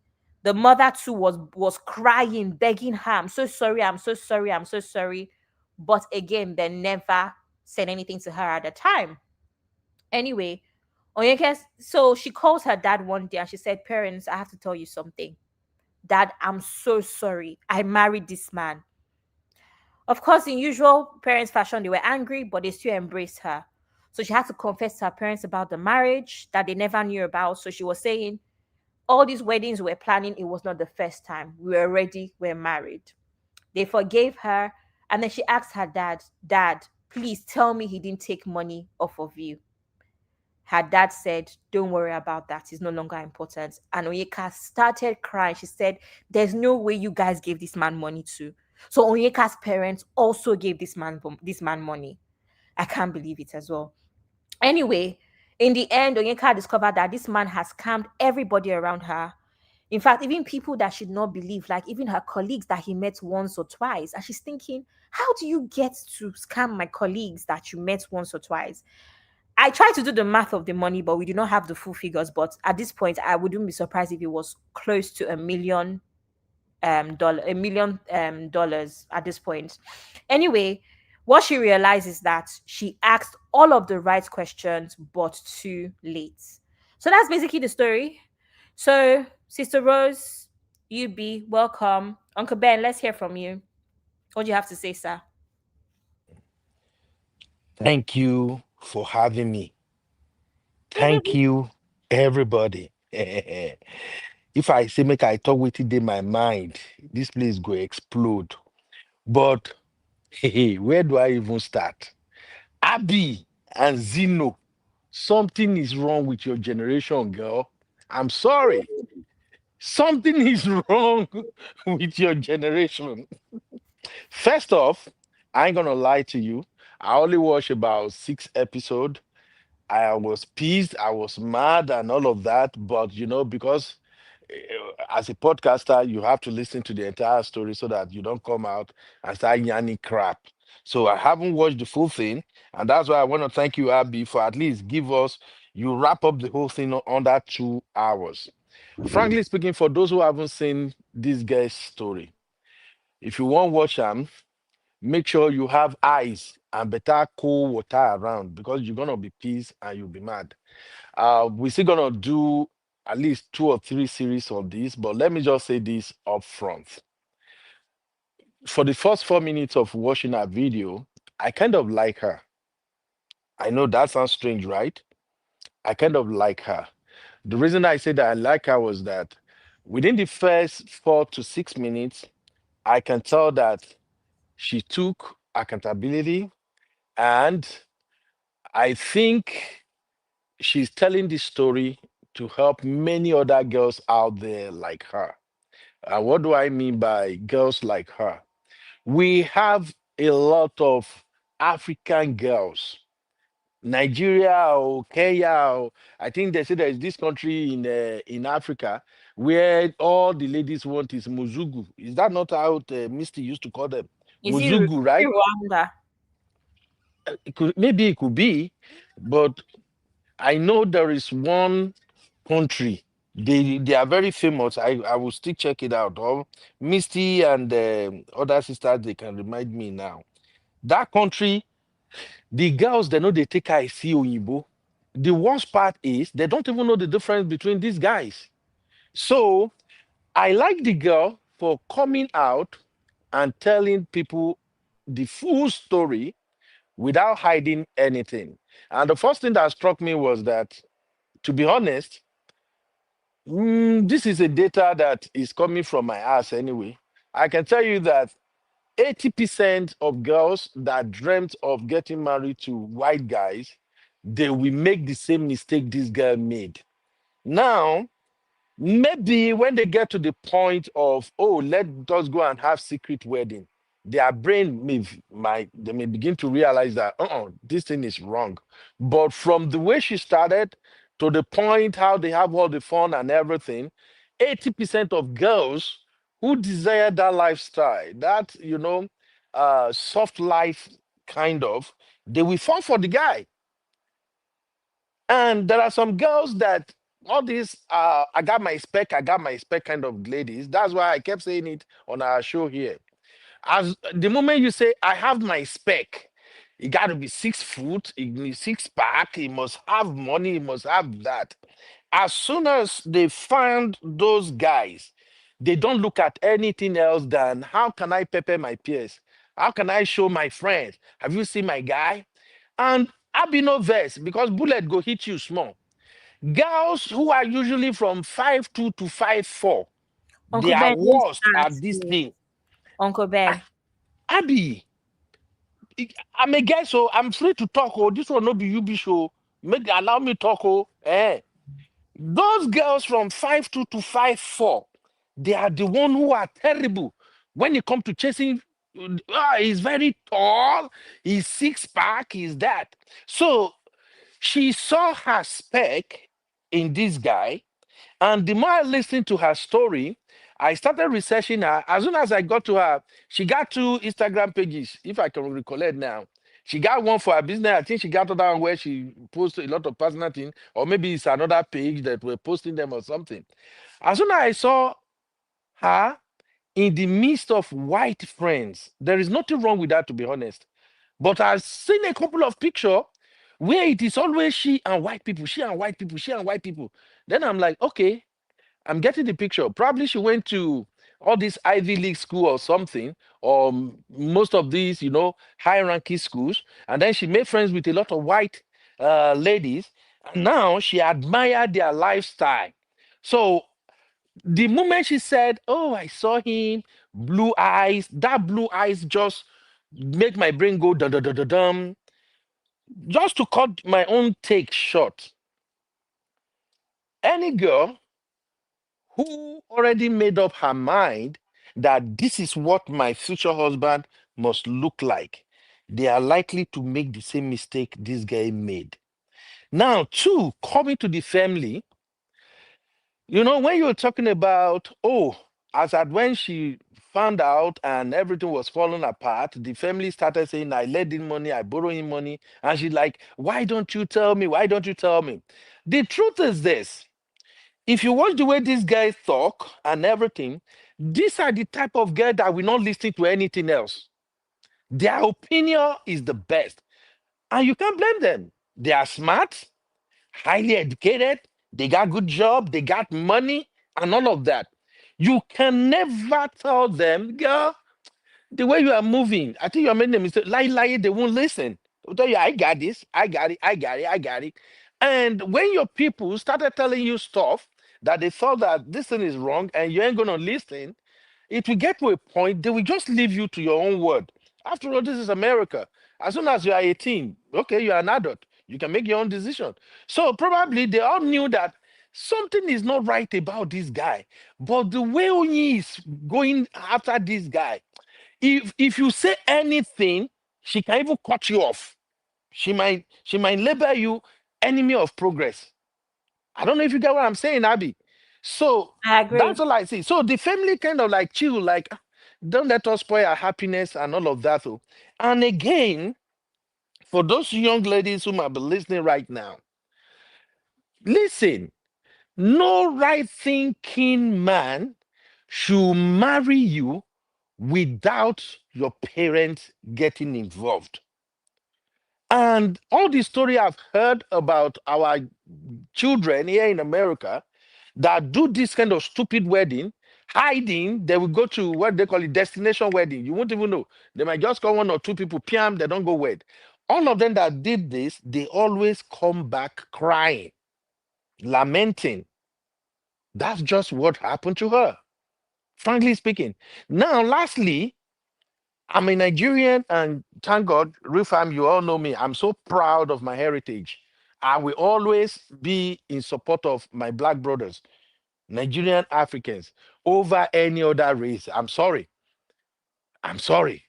Once you can't find your man among your race and you start looking outside, I'm not against it. Love finds you anyway.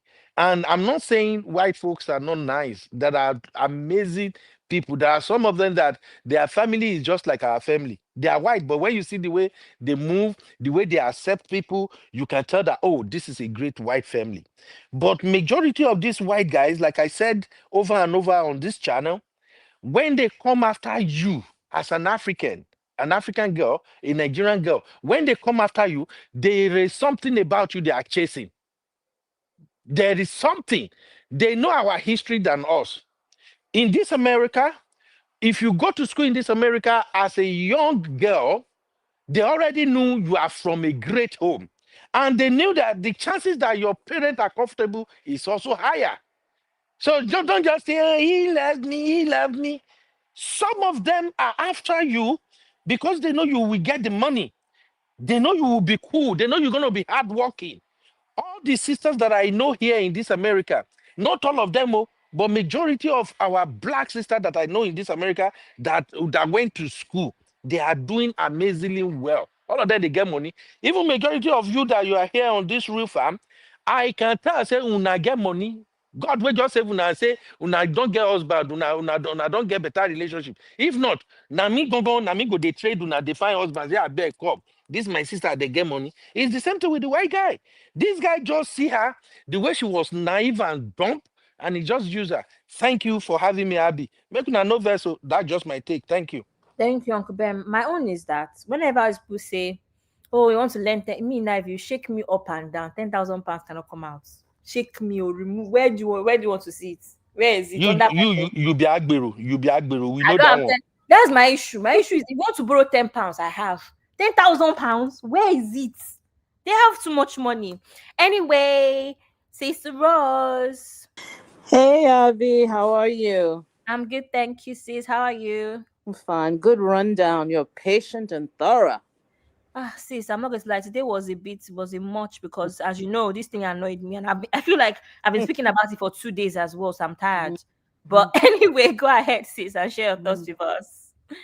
I'm so glad that the last two girls said, because I said if I talk now, Rosalind, she will come. She's too, old fashioned. I wrote there in the Jay-Z said something in a song. Game recognize game, meaning the deceitful see other deceitful. Now, how can you? This girl, I don't know what kind of parents she had and how she grew up because she is so ditzy. I don't see any ounce of African in her, and this is the reason I'm saying that. How how do you not see this? Growing up in Nigeria, where scamming and deceit and trickery is the order of the day, that should have your antennas up immediately. So I'm like, how? And if she is too ditzy to see it, how come her family didn't see it?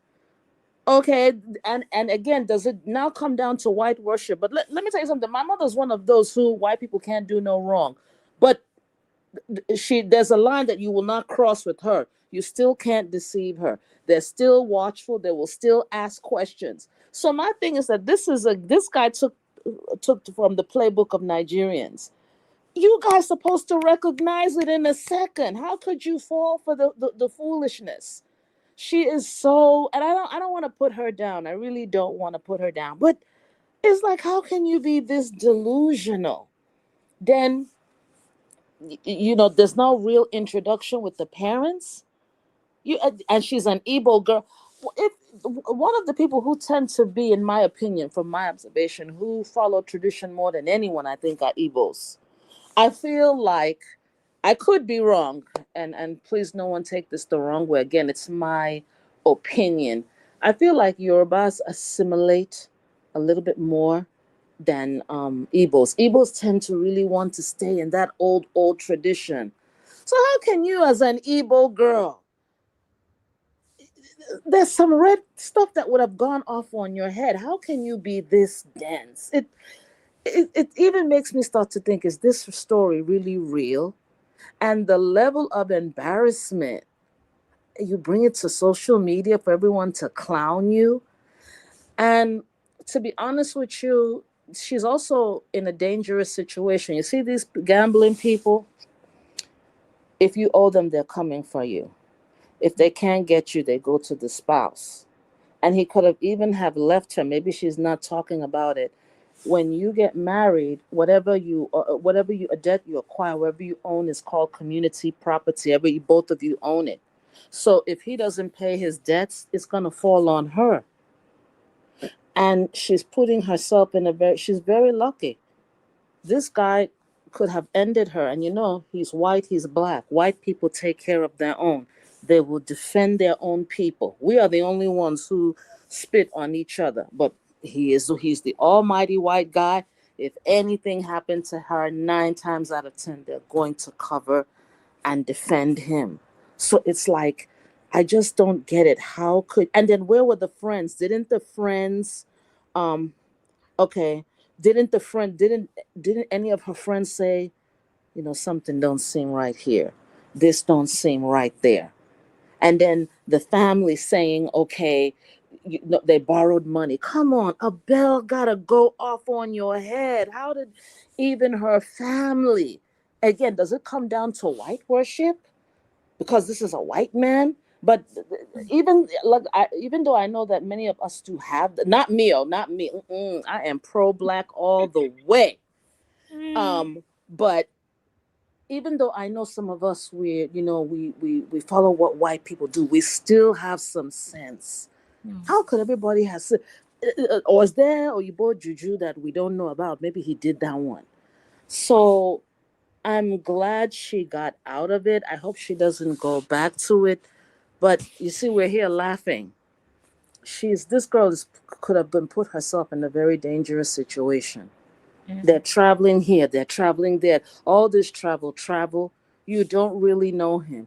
You don't really know the Denmark, culture and all that. I remember, sis, I don't even remember that incident of her even just blacking out in another country. Oh yeah, thank you. Thanks for bringing that up. Your ORGAN. Like, how do you know they were not going to remove your things from inside your body? Thank you. Exactly. Thank you for bringing that sex up. trafficking and stuff like that. How do you know? Thank you for bringing that up. I knew there's a lot that I forgot. Next time I have to be taking notes. That stuff with the her blacking out, you are not going to convince me. She said she's never had a problem. All of a sudden with this dude, she's got a problem out of nowhere. He had something to do with it. And the way this guy is moving, he could have been so desperate. At all the things that you said, he would resort to that.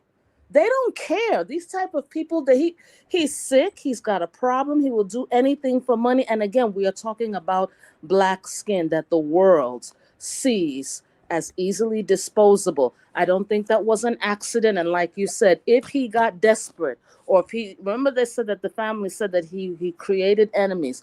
What if he got involved with some very, very, really, really bad people and desperate? That's what, like they could have said, okay, you do what you got to do, and then sell her organs to pay his debt, and she's up there ditzy like an idiot. And why I don't even want to give her grace anymore is when you said she's got all the smoke for black people, Mm-hmm. but white women you don't. But at the end of the day, I am telling you, I know how white people are. White people take care of their own. Every now and then they may cape for you. They may take for they're for their own. That's why they didn't tell her about the gambling, because at the end of the day, that's their brother, that's their son. They're gonna look out for him first, even if he's wrong. So her story, I again, I don't want to put her down, but the stupidity, I'm sorry to say, is so unreal. If I remember anything more, I'll bring it up, but that's what I gotta Okay. say. Thank you so much, sis. Yes, as Cece said here, her divorce was finalized a few days ago. And she also says that she's taking some action towards suing him and all.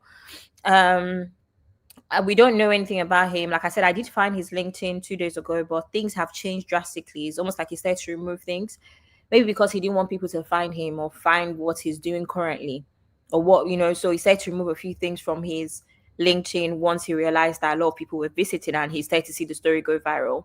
Auntie Yinkus, Yes, so happy Friday. happy Friday. Oh my God. This story is crazy. Good evening, everybody. Thanks for having me, Abby. You're doing such an amazing job here, Thank you, keeping man. all of us on our toes. Yeah. So, this girl. Oh my God. I really, really wanted to try to be empathetic towards her, but I just couldn't find it. I couldn't find any sympathy for her. I just couldn't. Um, because I really try to just, really listen to how she talks. I mean, from the beginning when she was talking about this guy, and I was looking at her face, and her eyes were like, they were like shining. And you can tell that she's still smitten by this guy with everything that she's gone through. And I'm like, and then she started telling the story about, him being an Olympian and all of that kind of stuff. And I'm like, man, are you black? Then are you Nigerian? Because I think you need a name change at this point. Because, girl, is either you're slow or that white skin is just doing something for you that you just have to have by your side, because it's not making any sense. Mm-mm, it didn't. And I'm surprised because, see, I mean, I don't know everybody's family members, but this girl had friends. She had family members that this guy was pretty much taking money from, like borrowing money from, and she had no idea. Nobody was telling her anything. What is going on? Like, how? And what kind of position is she in the family that people in the family cannot actually open their mouth and talk to her? Like, I can imagine if I was dating someone and my boyfriend or my fiance was going to my dad to borrow money from my dad or borrow money from my siblings, and none of them would tell me and say, Sisainka, I just need to tell you something because it's kind of weird. Well, everybody's just keeping quiet. And this guy is just going around taking money from friends, taking money from family members, including her dad, and no one said anything. I don't know. I mean, if this guy was Nigerian now or African, honestly, we would say that juju was in play here. No doubt. Because it's kind of very weird for something like that to happen. But the fact that he can go around and get money from this and that and that. But at the end of the day, let's just say it the way it is. If this guy hadn't left her, this girl would still be trying to play understanding girlfriend. And why is it a problem for you to secure your bag with the man? If you're going to be with somebody, you've worked so hard, you have your own money, and then you want to play as though you don't want the guy's money? We are Nigerians. We want our men to take care of us, even if we have our own. So how is that a problem? For her to have to try to downplay it as like, I don't want to be with you because of your money, even if you don't have your money, man. And you guys are just dating. Red flags. I mean, these are not red flags. This guy gave you red trailer and red banners everywhere, and you still just went for it and kept going for it. Is it that she couldn't get another man, or is it just the blue eyes and the skin that was just doing it for her? Because at this point, I mean, it's good that she came out to tell her story, right? But one thing that I know for sure, even with the way our eyes glistened and all of that, if this guy had the money and paid up all the debt that he owed and came back to her and apologized, this girl is going to take him back, period. Because she's still so in love with him. It's just the embarrassment of, him going around and collecting money from all of these people. I think that's the thing that's actually doing it for her, and the reason why she's dropping this whole relationship thing, even though he's the one that still called it off. But if he had the money now and paid everybody back, including her parents, and everything was good, and he apologized, She'll go she's back. gonna take him back. And 100%. that one is for sure, 100%. I just wanted to say that. Well done, Abby. Thank you so much, Auntie Yunkus. Please, I have a few things to say. I see that Uncle Ben. Uncle Ben, you're on mute. Let me just say a few things. I'll be long. One, I think that we need to consider that there's a lot of internalized racism, meaning that she still sees the white race as superior, in my opinion. I'm going to keep this as respectful as possible. She sees them as superior. So I like a lot of people have said, even in the video that I played, one of the videos that said a Yoruba man, an Igbo man would not have been able to get away with all of these things, right? I think, of course, Sissy, I think that kind of played a part. Secondly, obviously, you know that I'm half Igbo and half Yoruba. I do think that Yoruba families demand more respect generally through the process. Is it from the idea of even how you have to speak to the parents and how you have to greet the parents from the start to the end, even the traditional methods. When I think about Igbo traditional wedding versus Yoruba traditional wedding, look at all of the ballet the men have to do versus Igbo, where it's even the woman that's going to go and kneel down to give wine. Not saying that it's a problem because traditions are different, but I'm just trying to explain that sometimes these things are deep rooted in tradition as well. This guy would never be able to get away with a lot of these things from a Yoruba dad. Very serious. From that That's whole true. thing, yes, Hmm. from that, never. Even that's what I say this all the time about birth cultures. It always annoys me how first of all, you're coming to me, my father's house to marry me. It's still me that will do wine carrying and appease your family versus Yoruba culture where you are the one that's going to be dancing with your agbada and your boys begging for the bride. These things matter in Abby, can I? You will Abby, can I? dobale. You will Rodobalo. dobale. They not Abby, do your I, you friends well. will be rolling on the floor. Your Mm. father, Abby, can everybody I will be cut in? rolling. Can I cut in a little bit there? Yes, sis. Yes, sis. I think I understand why you can say that, but I think it's still the parents.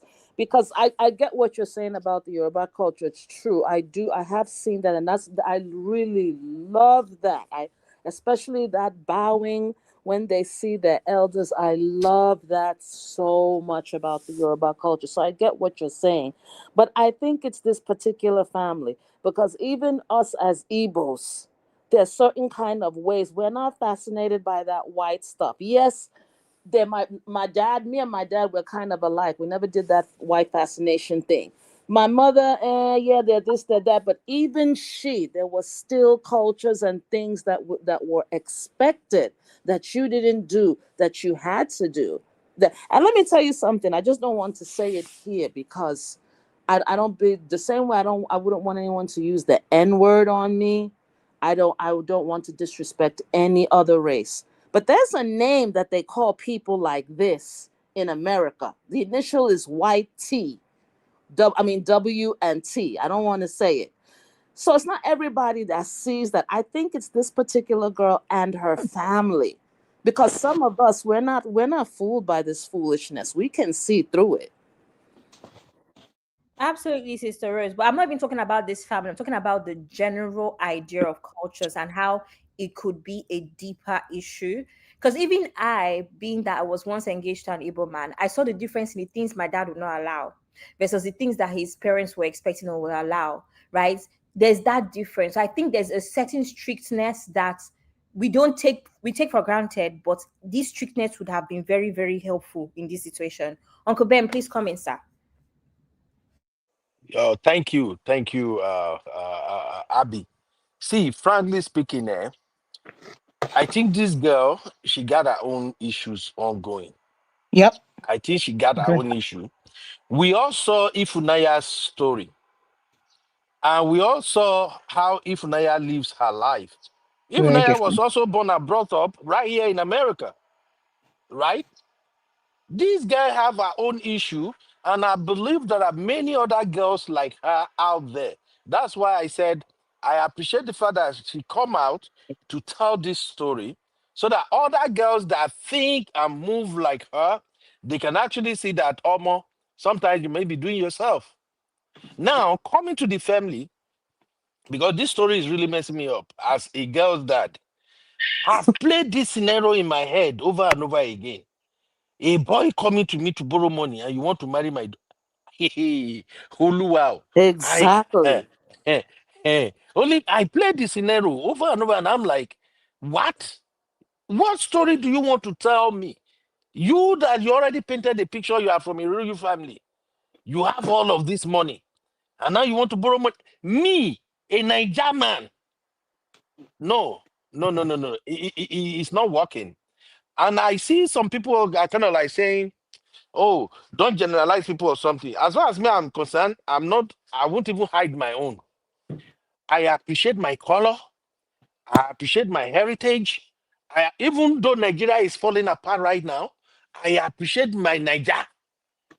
And I don't care. I don't have to like you. Let's call it what it is. If you like, call me, oh, he's a racist. I don't give an F. Because I know deep down, people like you that doesn't like people like me, they just don't like me. So if your persona, your carriage, if it tells me that, oh, this one is different, then it's different. Until that time, if somebody showed up, maybe my daughter come, Daddy, meet Jamie, and I look at Jamie, he's as white as snow. I won't lie to you. I already have a problem. I'm being honest with you right now. I respect my daughter. I respect her choice. But even my daughter would have been telling that Jamie, you're gonna have to work hard to convince my dad. How can this guy play you, play everybody around you, and you all Mm-hmm. fell for it? And this is where I kept saying that as for me, I don't buy this idea of, oh, let people be what they want, respect their. No, if you are related to me, you- to make matter worse, if you are my daughter, I am in your business from now to Jericho. What these ladies went through, if the family have not really taken steps to save her, it might be a different story altogether. And to even make matter worse, I kept asking myself, as much as I listened to her story, even if you are so fascinated with white guy, you want to tell me in this entire America, you can't find thousands of white guys, responsible one, well You're gonna raised, my one side. eh? Well raised that can still give you the Sorry about same that. lifestyle you desire. You can't find that white guy in America. You have to go all the way to Denmark. It's just Denmark. like sometimes when we're talking about all this traveling and migration in some of our WhatsApp group, guys wanted to travel to Europe, all that bad. I usually tell them that at times, guys, calm down. Many of these places, they are not as beautiful as you think they are. We live here in America. Whether we like it or not, America still remains one of the best countries in the whole world. Still, we not say for this same America, there are some areas you don't even want to step to. I think when Sister Rose and I, when we started talking, I was cracking joke with Sister Rose. I said, Sister Rose, New York is a fantastic place. Oh, but my friends that have lived in New York, they told me certain area that, Ben, don't even go this area at all. It's the same thing in the Texas where I live right now. So sometimes I don't get the thinking of some people that as soon as somebody's color is white, is an angel. Because that is what I saw in this guy's story. She just felt like, man, this guy can never do no wrong. And like I used to tell you, my younger ladies here, when a guy says what you want to hear, he do what you want him to do. At the beginning, for the first 6 months, it's almost like, oh, this is so nice. He's saying all the right thing. He's moving all the way. That is a guy that want to fool That's you. right. The guy want to play you like tomorrow. A guy that truly loves you for who you are, I swear, even 2 weeks into the relationship, when I go down, they get small argument. You might tell the guy, "Oh, I feel like going to the club," and the guy will tell you, I don't want to do club. I don't want to do club. I think I just wanted to go out to restaurant and come back home and watch game." That's where you begin to see that. But a guy, you say, "Oh, baby, can we go to the club?" And he's like, "Okay, that's good. We can do that. Hey, babe, can I do this?" "Yeah, that's fine. You can have it." Mm-mm. That guy is lying to you. That's all I wanted to say. Thank you. Thank you so much, Uncle Ben. Again, like I believe we would go deeper into different aspects from traditions or on Uncle Ben's own show on this. See, is that our uncle Emeka Zadi? Yes, it is. Okay, so I just Hey, we had one person today. I Hmm. wanted to be sure. Zaddy. welcome, Uncle Emeka. Yes, Sisi, let's be careful. This Go is for not it, Zaddy. this, Go for this it is first. not the obnoxious Mecca from your Yeah, whatever we you know, we guys. know, we know. Because Any other Mecca's are counterfeit. this As is a not matter you. We of know. fact, This is not you. let This me segment let right me now, let me confirm my identity. This is not please, the obnoxious Mecca. Verified. Verified, Zaddy. Please go Verify, ahead, sir. yes. Zaddy, please go ahead, though. Oh, okay. First of all, thank you, Real Fam, and I've been away for a minute. Just have some personal things I'm taking care of, but I always chat in the background. Also, also, when Abby said that he's going to have two parts, and I said, well, maybe I'll wait and join at the next part. But I just wanted to chime in from my own. This is my own personal opinion, right? I believe that this Onyeka girl is one of those kids that came from a family where she was sheltered growing up. Her parents are probably one, like I said, it's just a personal opinion. I might be wrong. Her parents are one of those that all they want their child or children to do, get good grades. As long as you're getting good grades, you're in their good books. Get good grades, go to college, get a job, and then live your life. So, which is probably what she did. And as soon as she finished college and got a job and started doing her thing, now I don't know the kind of relationship, personal relationship she has with her mom. Even if she doesn't have that one-on-one relationship with her dad. In other words, to be able to tell them whether she's dating, who she's dating, have they met the person? And I don't think this actually played a role here. And that was why she got herself in the situation that she got herself. Because a typical Nigerian parent is nosy by nature. He's Mhm. nosy. They want to know what you're doing. They won't push you, but they Exactly. want to know what you're doing. You know, I I don't push my daughter, but I know if she's dating, I know who she's dating. I only have one rule: the boy will not sleep in this house. Can go and rent a hotel, do whatever you want to do. But I know what's going on. So I don't think she had that kind of relationship with her parents. Once again, this is my own personal opinion based on my own little personal experience. I have a daughter who, Sorry, Uncle Emeka. One Dom yes, Pedro for you. One Dom Pedro for you first. No verse. okay.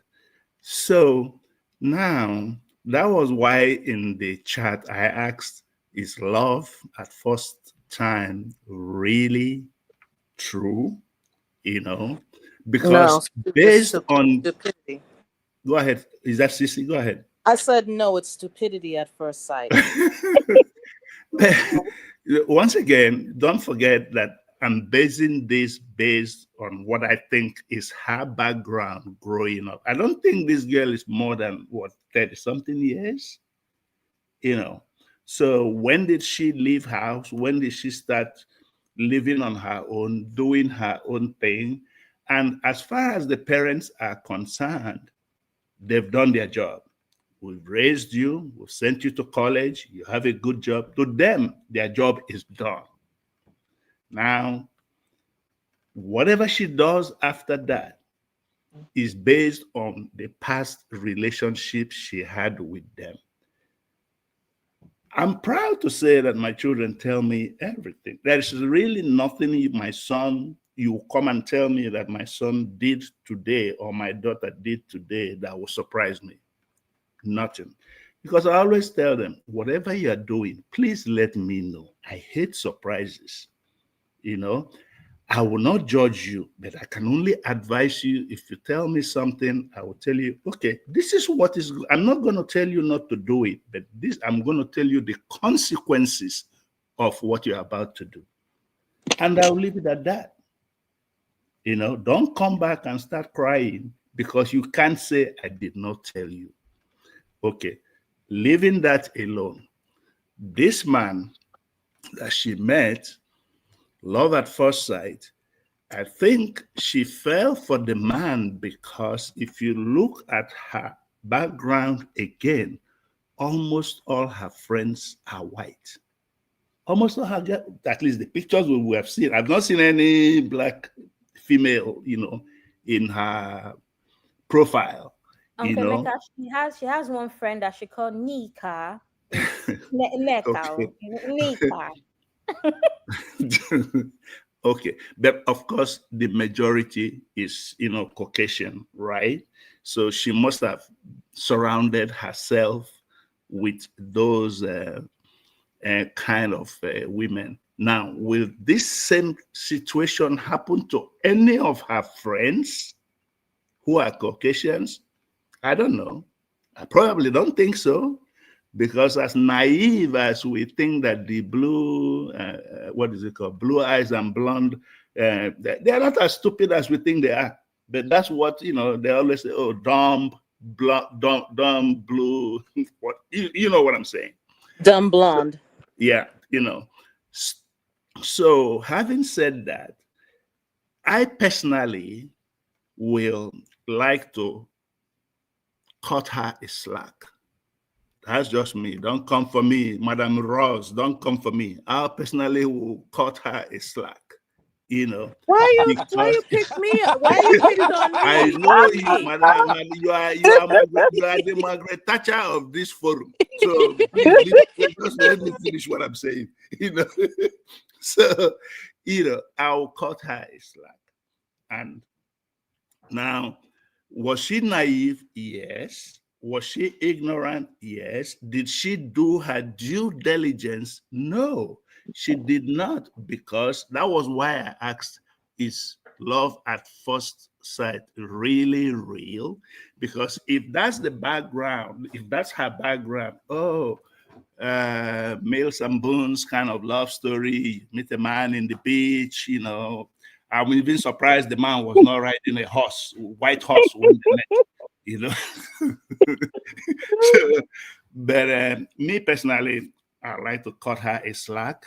And when we go do the other parts, maybe next time, I'll throw in more of my own personal opinion. And I don't want to take up every other person's time. Thank you, Real Farm. Thank you, Abby. You're doing a very good job. I'm very proud of Thank you. you so much, Okay. Zaddy. Thank Thank you you, so guys. much, my Zaddy. Thank you, Zaddy. Cece, do you know that sound of TikTok that says Cece, Cece? I'm gonna send it to you. Send it Actually, to me. I haven't heard it I'll, before. I'll find it. Yeah, it says Cece in the beginning. Anyway, go ahead. No verse. So First, I want to sit balance to hear CC opinion. yeah. Madam Soft Life. Balance. Okay, first of all, guys, I've been off. I've had a lot of things going on, but I'm back. I'm bigger and better, okay? Abby, Yay.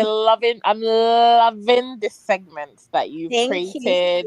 I sis. love that you You have your little section to, voice your opinions, give us the gist, hot, how we like it. so much, sis. And I'm loving it. Well done, honey. You're doing great. Thank Keep it up. you. Okay, into this gossip. First of all, Zaddy, I'm going to I appreciate the viewpoint that you came from, but as for me, no, I'm not here to do sympathy for this lady. I'm sorry.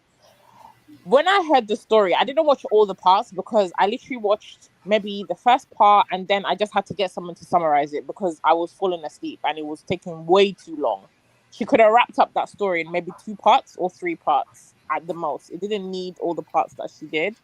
But from what I got from her story, because at the moment this is just her word, the man hasn't come out to tell his side. So from her story, there are already issues that I saw, and one of them is simply that this girl has a certain type of lifestyle, a certain type of way she wants to portray herself to people outside of her within her social setting, okay, within her friendship group. Looking at her friends, looking at her the people that were in her pics, I don't see anybody that looks like her. There is a reason that is very calculated, and that is something that she's doing intentionally. Okay, I've grown up in an area where I've been the only black person. I work in corporate. I usually am the only black person at senior level, always. In the companies I've worked in, I've always been the only black person in my team. Does that mean that all my friends are white? Maybe at work, yes. But outside of work, my friends are black. My friends are African. I have like different groups of people who are my friends. My core friends are my black people, right? There's a reason for that. I have my work colleagues, my work friends that are white. There is a reason for that. Do these people intertwine at times? Maybe, maybe not, right? But to go out of your way as a black girl, black woman, to only surround yourself with white people, it is intentional and it is weird. There's Mhm. no reason for it, first of all. How she met the man, from her story, she said they met at a beach party. I mean, at a beach, what do you call it? This thing where you go to the club and it's like a Beach beach thing, club. Beach beach club. club, right? There's no problem with that. She was on holiday. She's with her girl. She didn't go out of her way to meet the guy. She bumped into the guy.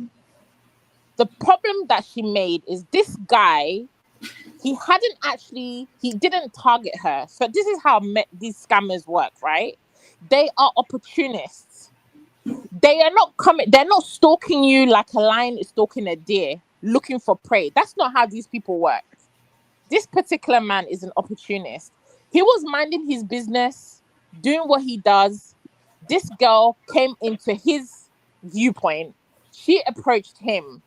She pursued him. She went and gave him her details. He never asked for her details. So that shows me that he wasn't necessarily interested for whatever reason, right?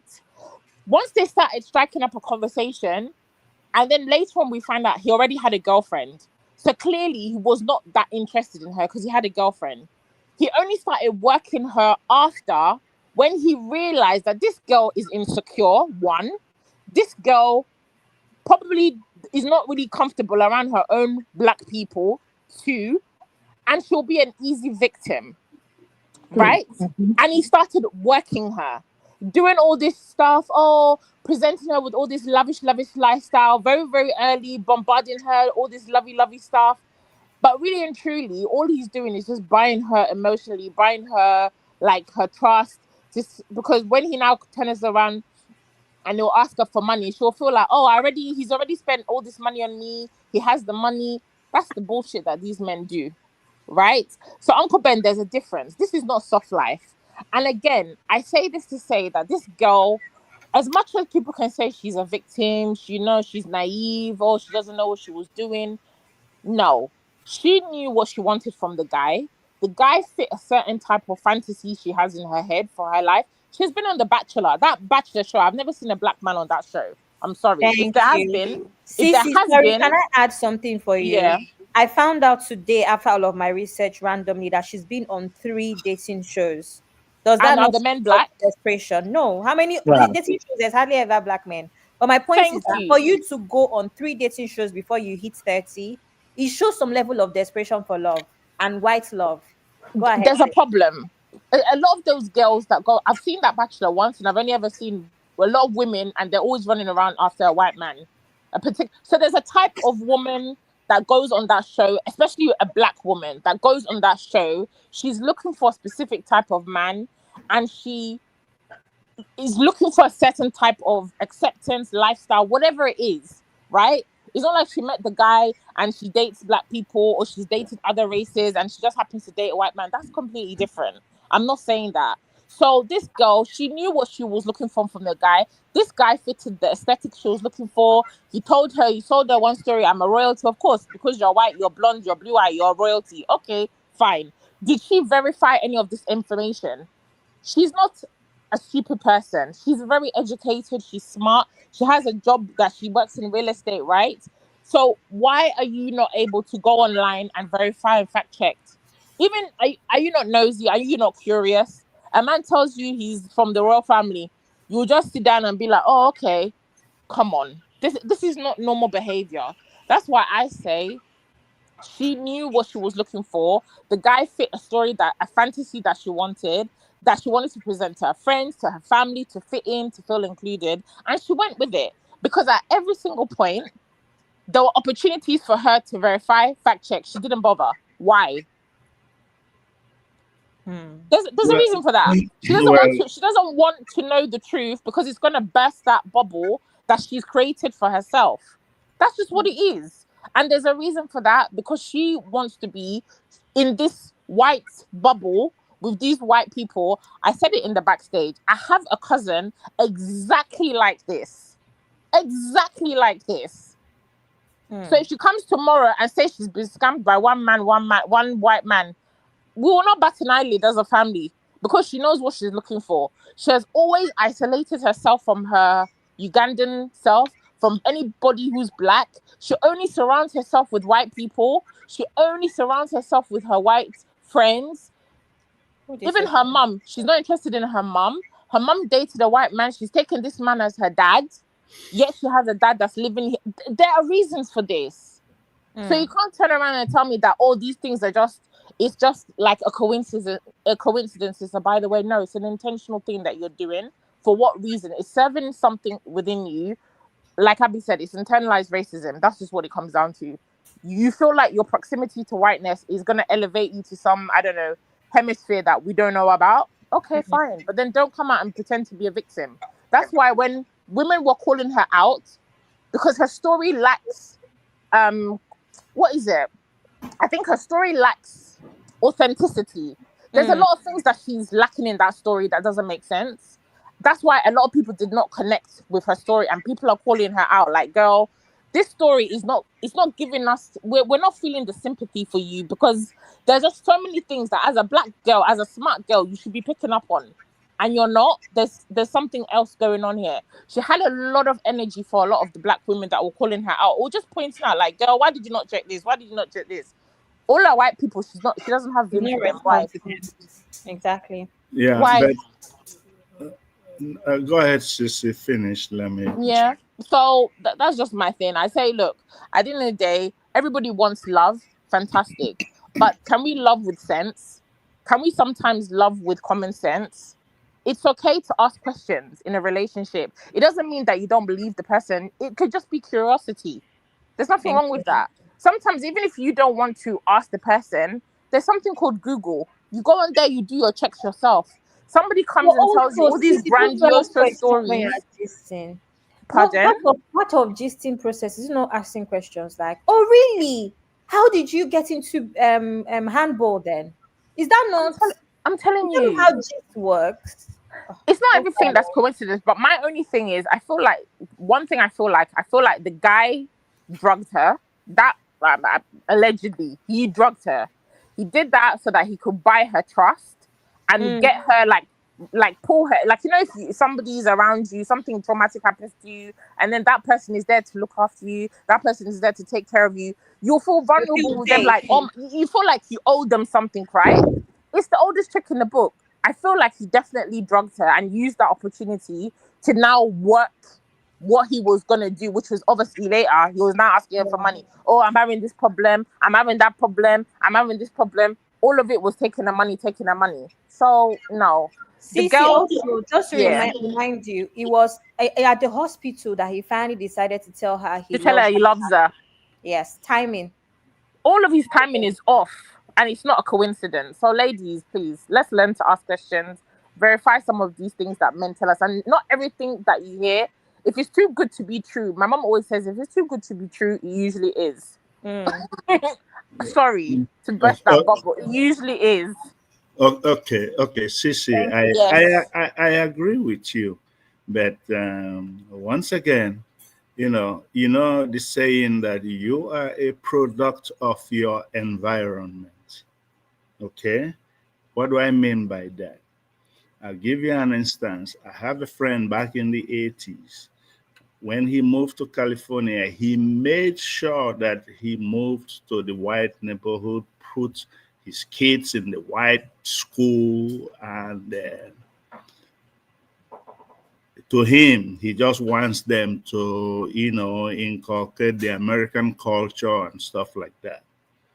When the children started grow, became adult, and one of his first daughter brought this white dude and saying that this is who I want to marry. The wife was crying and they came to me. I said, what do you expect? You move to a white neighborhood, put them in a white class.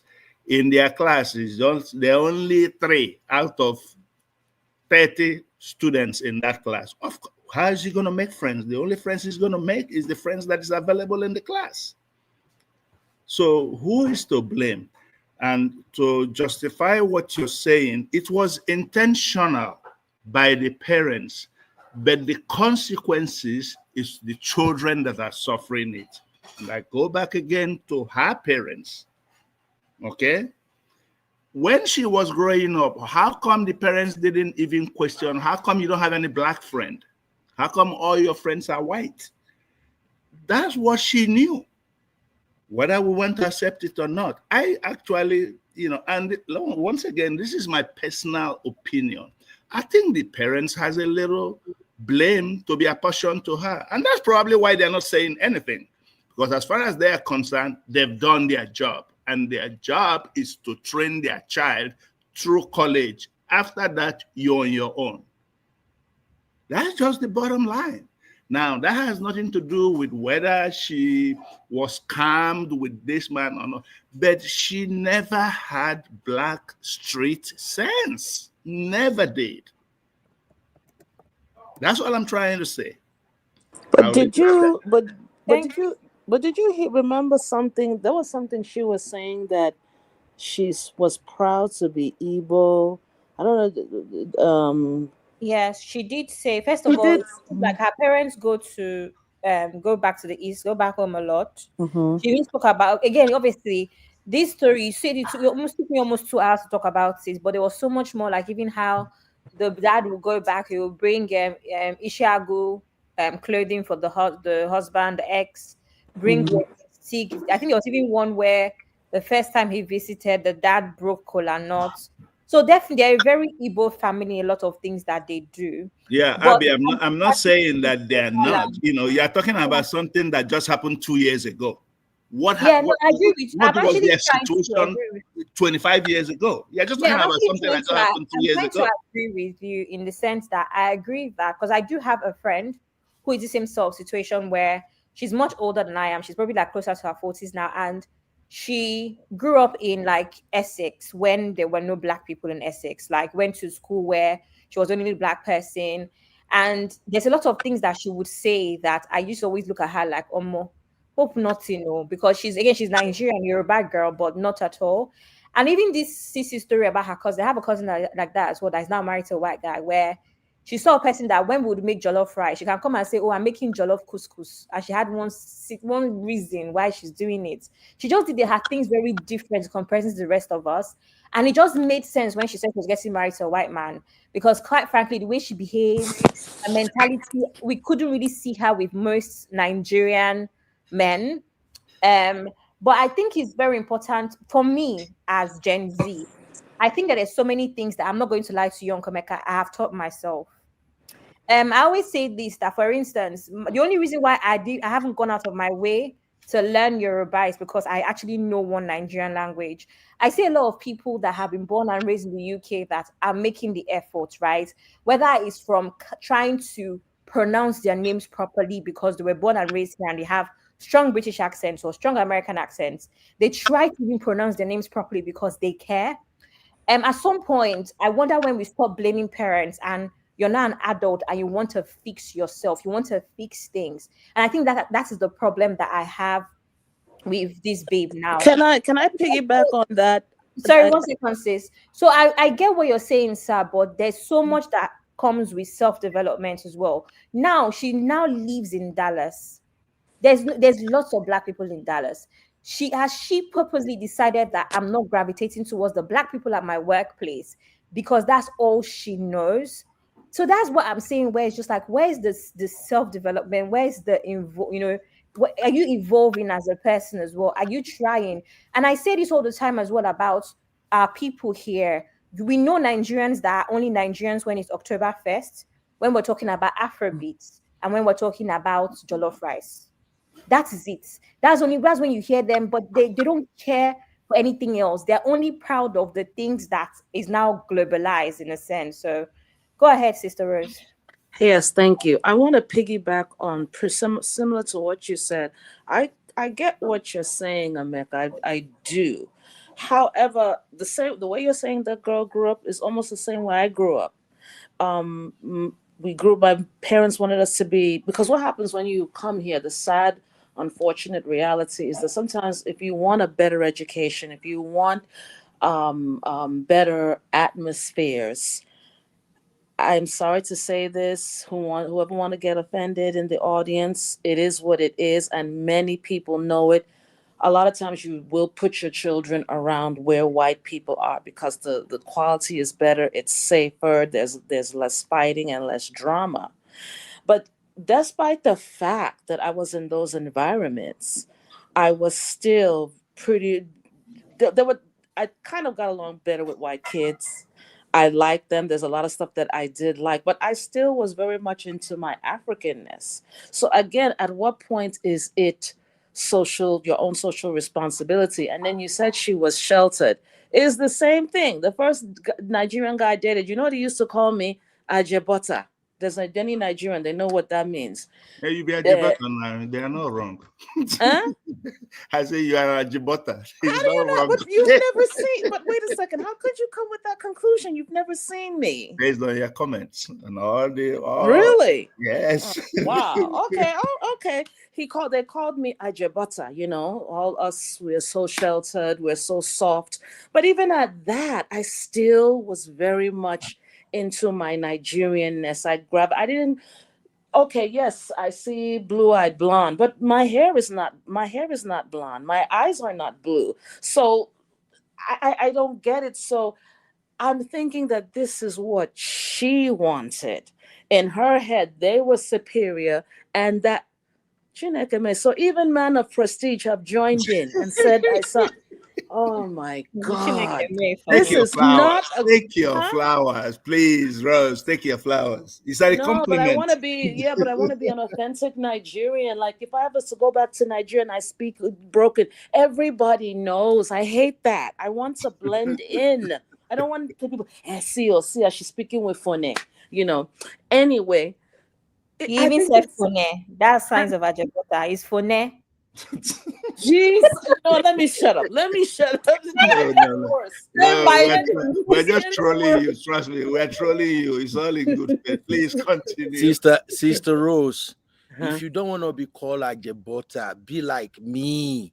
They call us Ajekpako. Ajekpako is opposite of Ajebota.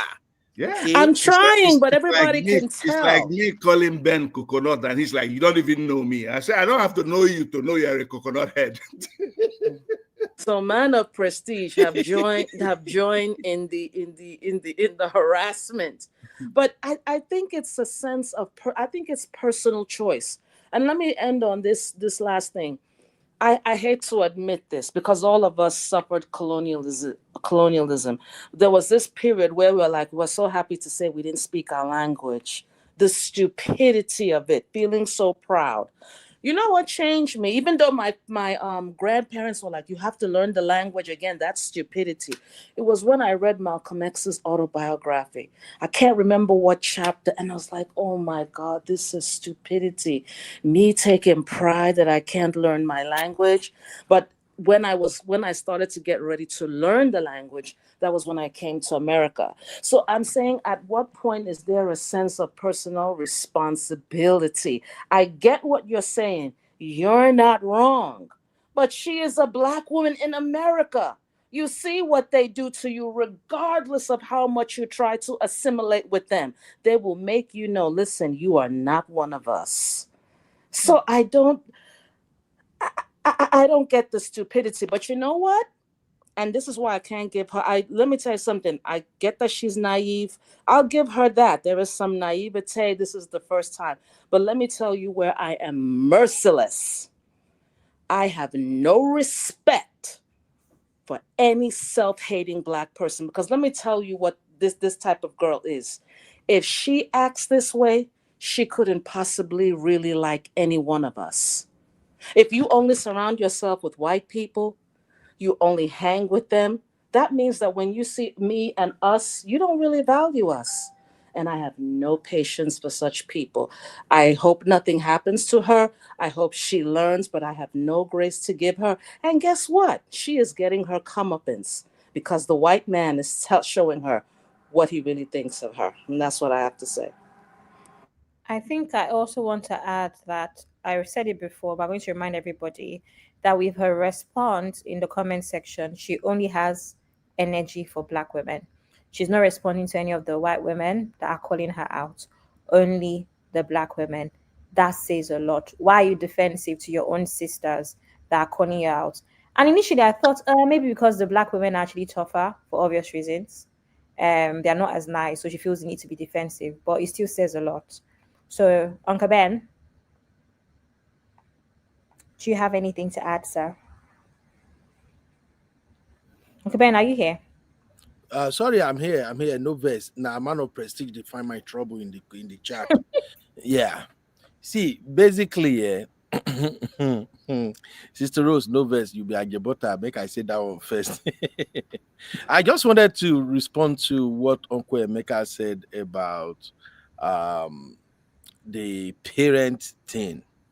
This girl, for me, honestly, I won't blame the parent that much. I know the parent have their own issue, and their own issue, as far as I'm concerned, is one of the things I've emphasized on this platform on many occasions, that is not just as soon as your child show you attitude, because you are getting into their business, then you back out. I've said this severally, because when they collect, they will come back to you. That's why I always said my own style is consequentialist. I will explain to you this path you are taking, see what may come out. To if this thing come out, don't expect to run back to me. Oh, I go pursue you. I've said it on multiple occasions here, because these American born and bred kids, not all of them, but many, majority of them, they don't listen. They will argue, no matter how you try to tell them that, look, life is not like this. No, as soon as they get out of your house, you don't have a say. That's the way they generally move. This girl now, I told you, as soon as I watched her video, I just knew that this is one of them, those girls. Nothing you can say. They believe that academic excellence, good job, oh, so far they are up there, they know it all. You, the parent, you don't know Jack. You are just one village Nigerian who find himself in America and give back to Ben, them. I disagree with you. I disagree with you because Really? yes, let me tell you why I say that.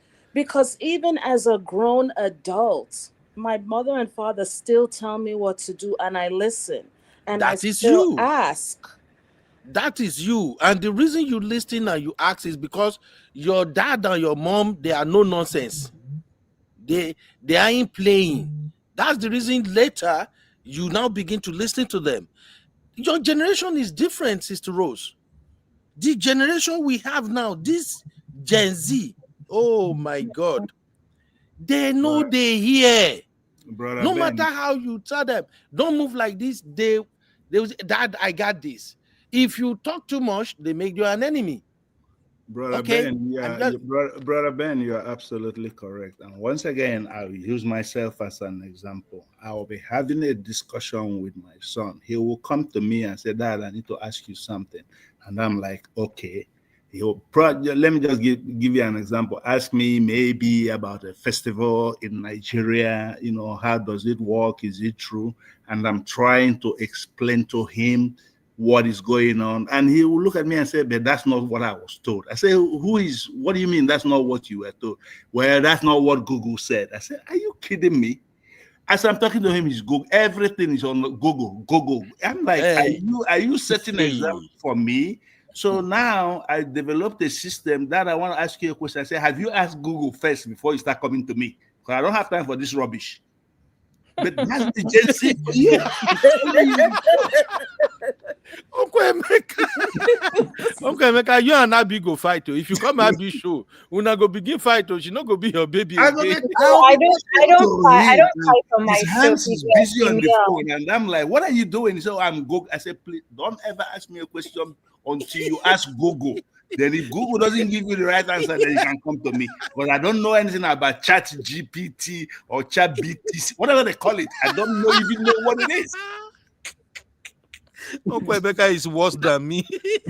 Can I throw Oh something? my Can I throw something in here real quick based on what you said? This might be getting out of the topic, but I'm still staying out of the topic. This is why the very very sad and tragic situation of what is going on in Nigeria. From what I'm hearing, what you and Ben say, I think this is an issue of geography, and what I mean is that the Gen Z, I'm going to assume Gen Z in the diaspora, not in Nigeria, are now subjected to the other culture. There's the Nigerian culture that in your house, but then you're exposed to the American and Western culture. And back in the day in Nigeria, at a certain point, people went back home. They took their children back home. They would never let their children grow up here at high school age because that was considered the formative years. They would take them back to Nigeria so they would grow up in the Nigerian culture. But what tragically started to happen as things became so difficult in Nigeria, and now we have the issue of insecurity. People can't even take their children back home to engross them in the culture. And the reason I'm saying is, look at how your son said Google or Chat GPT. Where in Nigeria, no one is listening to that. No one is listening to Chat GPT. Even with the technology, it still comes back to what did your mother say? What did your grandmother say? But Exactly. unfortunately, see where we find ourselves. So all Sister, I'm sister, saying is, sister Rose, every day I wake up, I thank my stars that I'm not raising a child. That's all I got to say. Can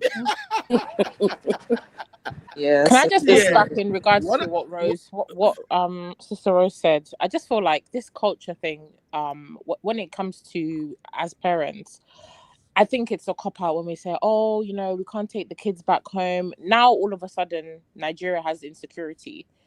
Nigeria's been safe for the most part, right? A lot of parents just don't bother because they just come to the West and they just feel like, oh, I'm not going to take my kids because of this, because of that. When you were there, it was okay for you. All of a sudden, your kids are so pampered and so posh they cannot go back to your home country. I think it's wrong. I think as parents it's important. You don't have to take your kids back to Nigeria or back to your home country if you cannot afford to or if you don't want to necessarily, but you can still ingrain them in the culture within your home. You can talk to them about their culture. You can encourage them to speak their language when they're at home. You can encourage them to go and do cultural things. Like in my community, in the Acholi community, even Misty will tell you, there are communities where they do like yearly events, or they do things at Easter, they do things at Christmas, that like cultural events that will have like traditional dancing. You go, you eat the food. My kids go to those things so that they know, okay, this is my Ugandan culture, this is my Choli culture,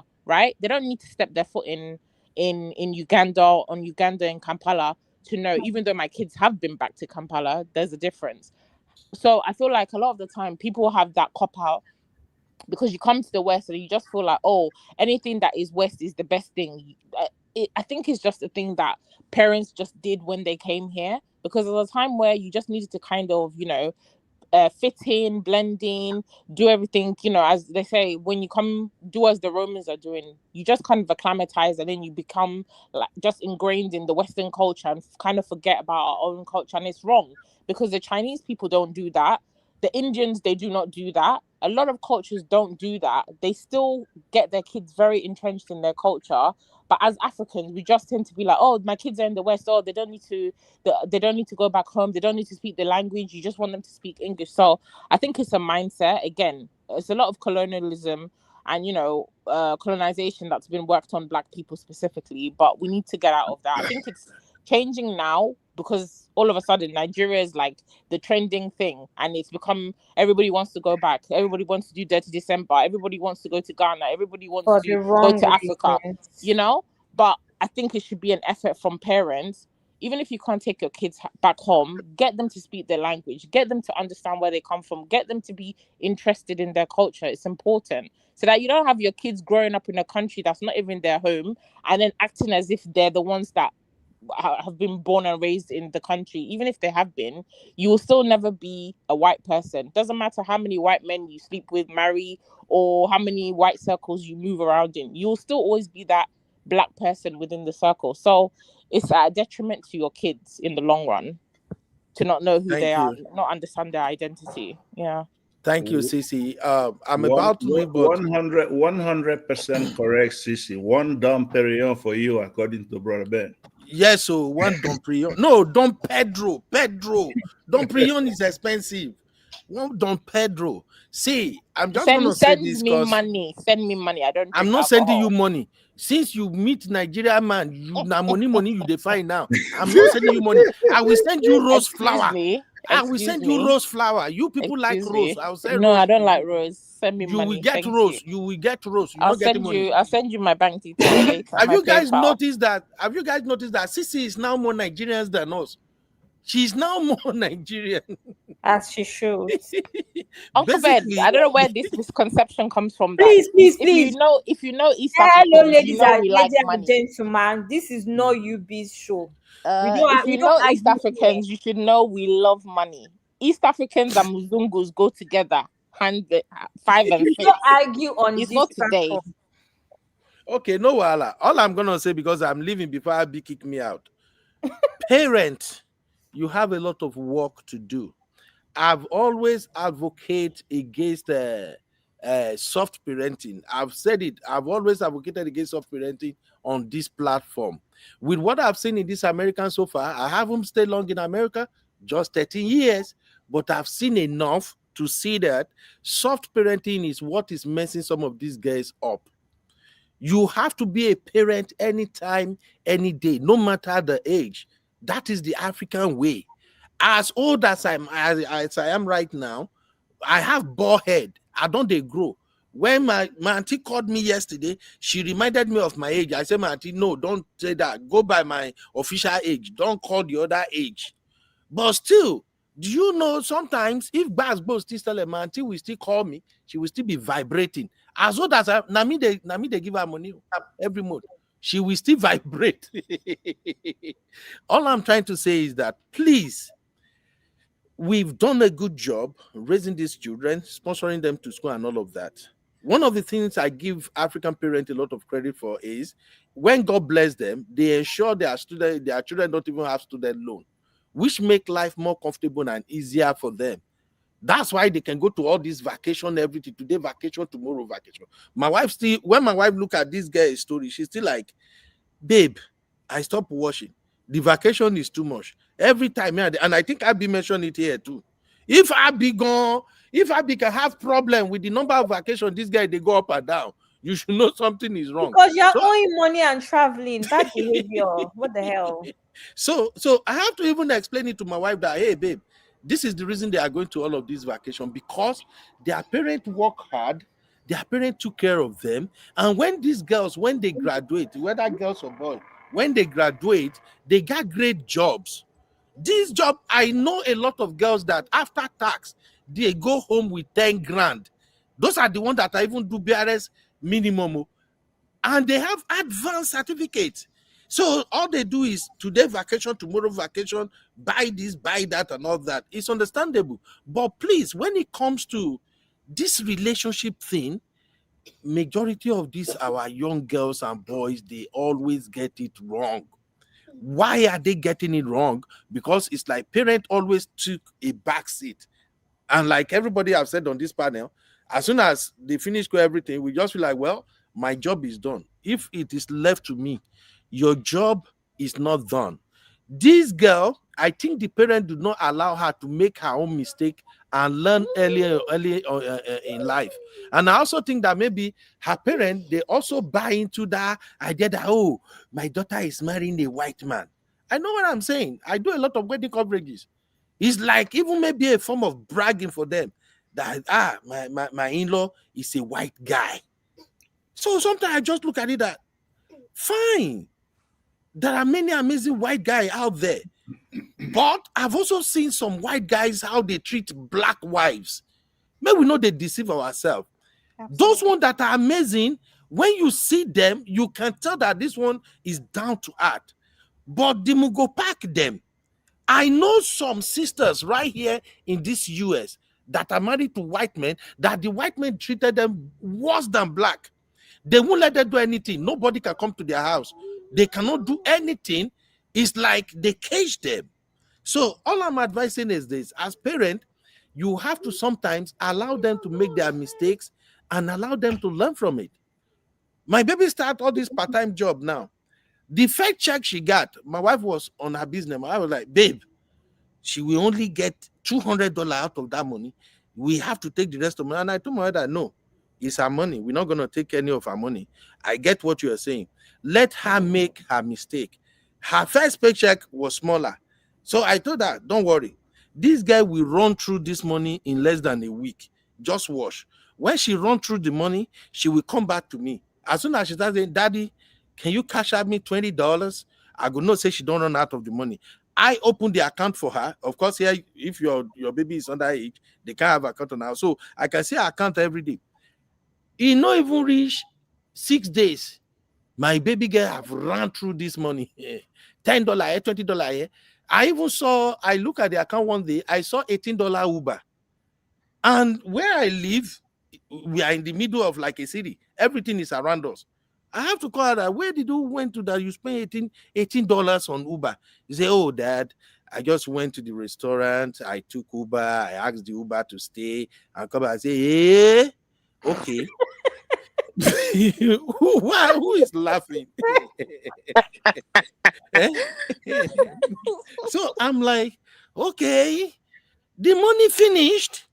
I got a text. I'm at work. Like, Dad, can you borrow me $20? My check is coming in on Monday. I said to myself, bang, bang, bang, money don't finish. I quickly log into the account. I say, my daughter don't blow the small check. It don't blow and finish. So I told my wife, babe, your pikin don't empty that money. So I didn't respond to the text. She texts like 5 times a day. Then she started calling. I no pick him. Then finally, when I got home, she's like, Dad, what happened? I text you. You don't even pick my call. You don't do what I said, well, I saw all the messages. But I knew you blew that money finish. Dad, it's my first paycheck. I want to do this. I said, well, what I told you, how I say you will be saving, if you don't keep to that, I've zoned out to. I'm not even giving you $5. Guess what? As soon as our second paycheck came, that one was even more bigger now. Nobody told my daughter. She already wired almost 70% of that money into my own separate service. She wired it herself.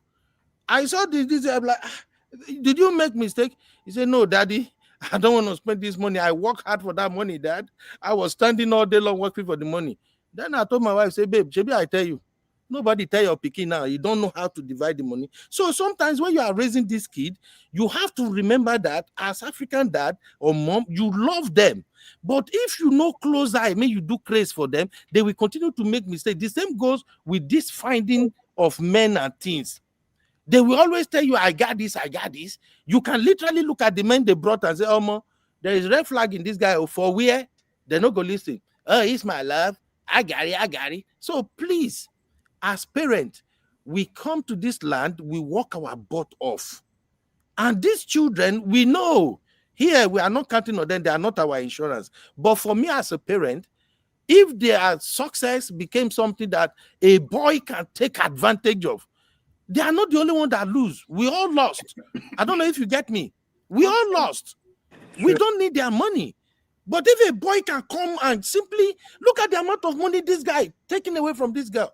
And like I asked earlier, if a Nigerian guy, if this guy is a Nigerian guy, I swear to God, this guy no fit chop 5,000 out of this guy before this guy go know say, oh, this guy they put me for free. Because she all her alert good day open say bam, bam, bam, bam, bam. This guy knew this guy was telling her bullshit story from beginning, but she was just that lovey, and that's why I said this guy is good at licking plate because Oyinbo can lick plate. When it comes to licking plate, Oyimbos are professionals. As soon as they lick our guest plate like this, boom, it don't finish. Our guests know they hear word again. That's why Sisi won't kill me here. The other time when we discussed the Kerewa matter, now so they won't kill me. Why would you lick blade? You have to lick it. You go here, you go there. The boy don't go everywhere now. Una don't see una get mess up everything. Una good night. Thank you, everybody. Uncle Ben, my show is bougie, please. I know, yeah. Hold that bug. Kick me out. Bye. Good night, Uncle Emeka. Everybody, una well done. How can you round this your talk with a licking plate? I don't understand.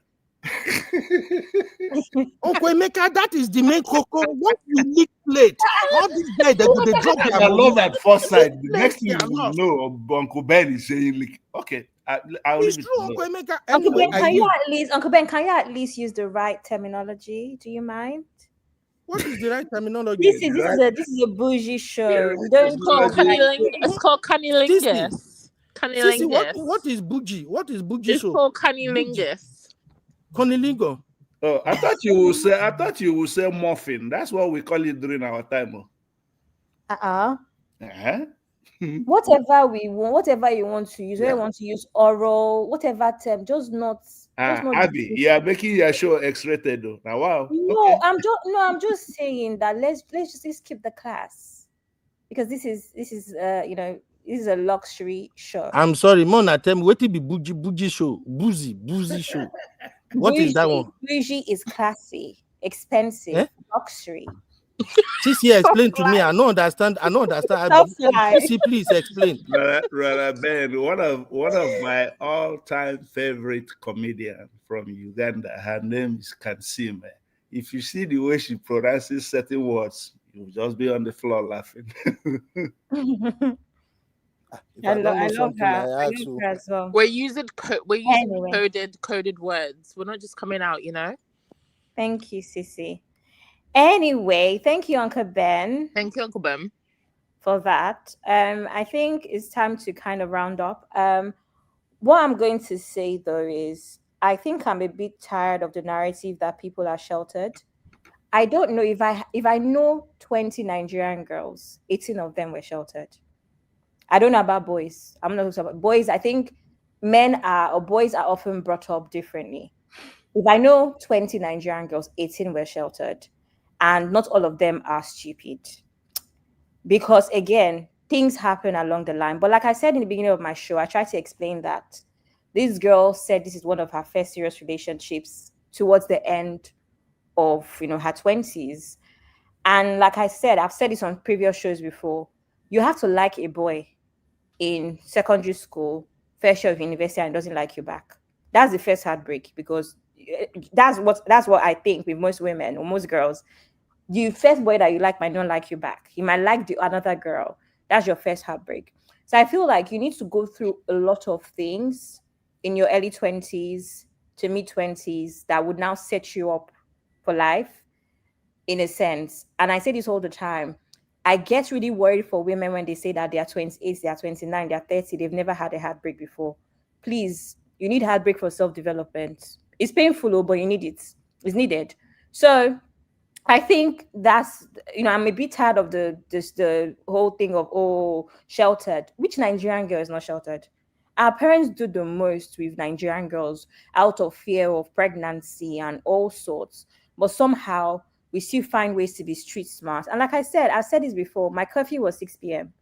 In fact, my only saving grace with having some, street wisdom is that I grew up on a barracks, maybe, and I went to a military school. If not, maybe I'll be stupid too. But I say this to say that where I'm coming from, it was not just about my parents, it was about the environment. It was the fact that your community was also allowed to raise you.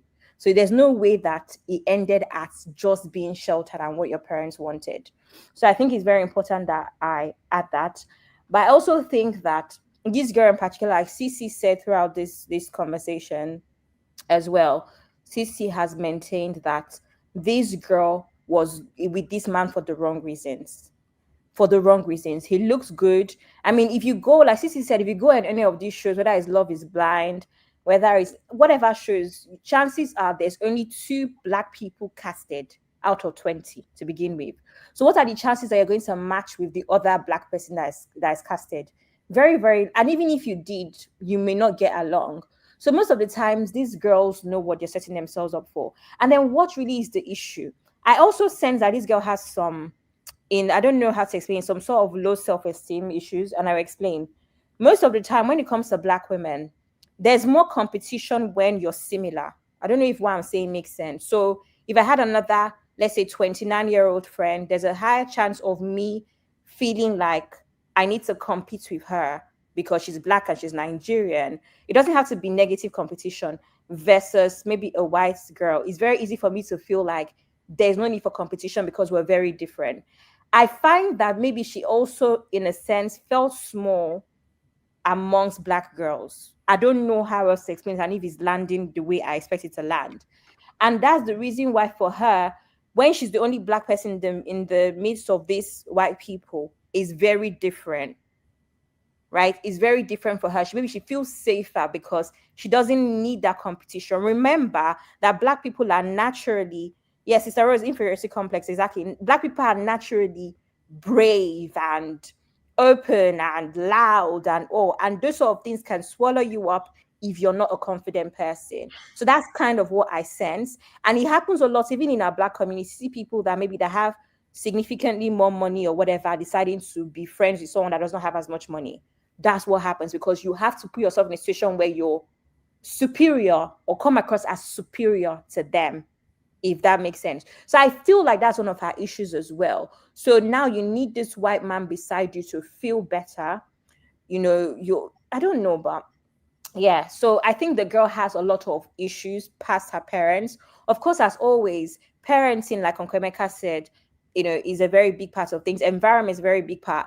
Even when everyone was talking about schools and all, even when I came here as well, I went to a certain boarding school for a reason. My brother being a black boy, my parents were very concerned about gang affiliated activities. So that meant he had to go to school, college in a certain area as well. These things happen all the time. My mom actually did not want me to go to university in London because she felt like she wanted me to have that different countryside, whatever. So parents are calculating these things. They know what they're doing. The secondary school that I went to was very well calculated by my parents as well, because they knew that it would put me in a situation where I had certain friends, right? That would eventually be my network growing up. Parents are intentional most of the time. They know They know what they're doing, but it doesn't mean, like Sisi said, Sisi, what you even said about Uganda, it happens here.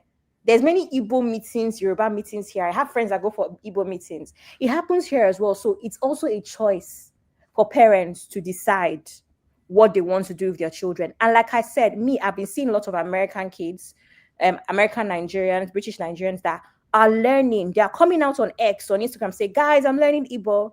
I'm so excited to learn Igbo. I'm so excited to learn Yoruba. The fact that as a 30-year-old, again, think about it. Why can I not? I promise you that that girl was learning Danish and knew how to pronounce Danish names more than she knew how to pronounce her name. Onyeka, Nika. That's the other friend, Neka, Nika. I promise you that she could pronounce Danish names better than she could pronounce her names. And it's not supposed to be a problem, but it's not that hard to figure out. Now there's Google.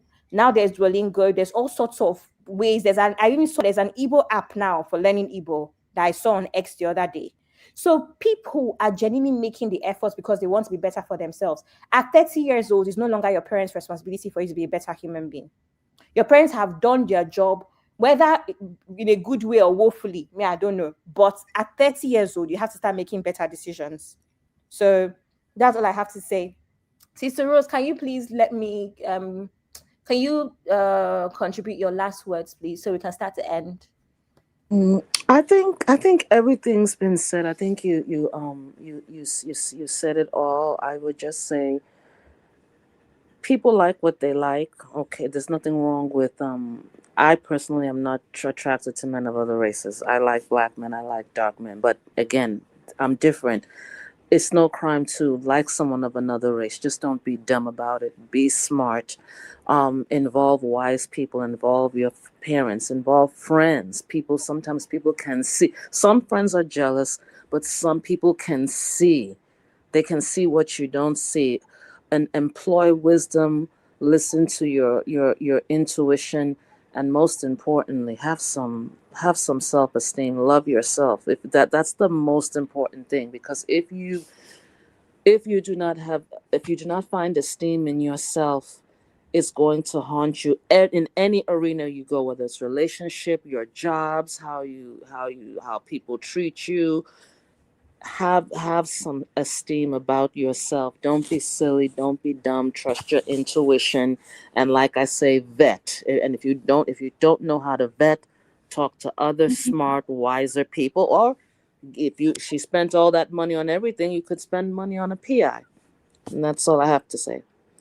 Thank you so much, Sister Rose. Thank you for hanging out with One me. last thing, the Yeah. Ashobe. Remember, we were supposed to do something on Ashobe, and the. Yeah, it was meant to be today, so I actually had spoke to Auntie Yinku to let me do, because since this is trending at the moment, Mhm. I switched it. So the Ashobi show is now on Monday with Okay. Auntie Yinku's. Okay. Yeah, I Good. switched it because I figured that this would go on during the weekend and stuff. So now I'm doing that show on Monday. Okay, I'll be there. Thank you. Thank you so much, sis. See you later, All right. and a good weekend. You too. Bye. Uncle Emeka Azadi. Can you help us with your last words for today's show, please? Yeah, Abby.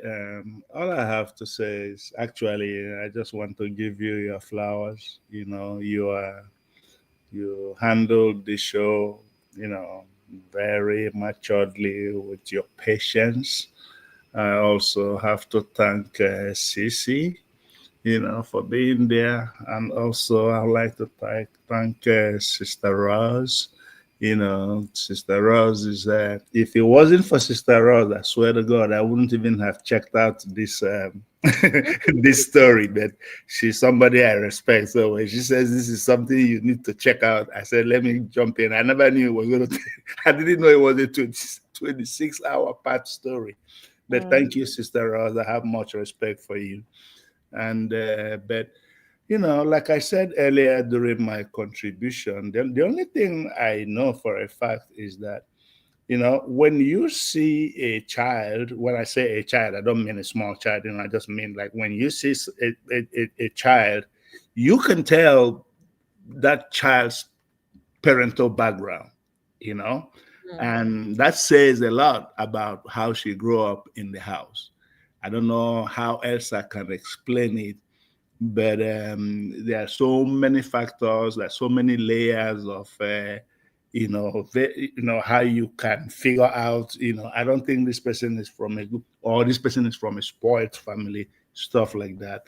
But the sheltering part of uh, sheltering the children, Abby, like you said, that we were all sheltered. I want to point out that the sheltering of children in Nigeria is not the same as the sheltering of children here. It's not. You know, there are just so many things that I don't want to go into detail. But the bottom line is that this lady, only God knows what she's going on, and whether she will come out of this, what will she ever get into a relationship again? I don't know. Only her can tell. And if she does, will it have to be with a black man? I don't know. Those are some of the questions that needs to be answered. And I'm sure somewhere down the line, if this story continues to blow up the way it is, because right now it looks like it's almost all over the place in social media, I'm sure eventually some people might want to get her parents' opinion on, what happened to her. And when that unfolds, I'm sure Miss Abby, you'll bring it to us too. But in the meantime, thank you so much for giving me the opportunity, and I appreciate it. Thank you, guys. Thank you so much, sir. Uncle Emeka, before you go, can you answer this question, please? Yes. Do white men treat black women better? No, Okay. I think treating of women, if you really want me to tell you the truth, has no color, because Mm, you have horrible black men and you have very good black men. You have horrible white men and very good white men. So it's just like you don't choose. Sometimes you don't know who you're gonna fall in love with, you know. And I don't believe in saying, limiting yourself who you're gonna. You just never know where love will find you. I just mm, believe that every human being is capable of giving true love, whether you're white, black, Chinese. That's my own personal opinion. And the reason why I said that is every time I talk, I always draw from my own personal experience. Every mm, story I tell here is something that either happened to me or happened to somebody I know or happened to my brothers. And for example, I am a product of biracial marriage. My mom is white. Yeah. mm, So I think based on that, they never limited us on who to date and who not to date. They couldn't have. There's no way my dad could have said, "Oh, don't make sure you only date Nigerian." You didn't marry a Nigerian, so why would you tell me that? mm, So me, my late, the mother of my children, was not Nigerian. She was Black American, and so I never had any problem till she passed away. Since then, I've just been on my own, raising the children, and happily single. Not nobody gives me any headache, you know. So I can't tell my daughter who to date. I can't tell my son who to date. Whoever they bring, as long as they have good character, I will approve. It's just as simple as that. So, does white men love black women better than black men? I don't think so. I just think that every individual is different. That's all I got to absolutely. say on that. Thank you so much, Zadie. Catch you later. All right. Have a good weekend, sir. Okay. You too. All right, bye. Cece, Cece, I need to find that sound on TikTok now.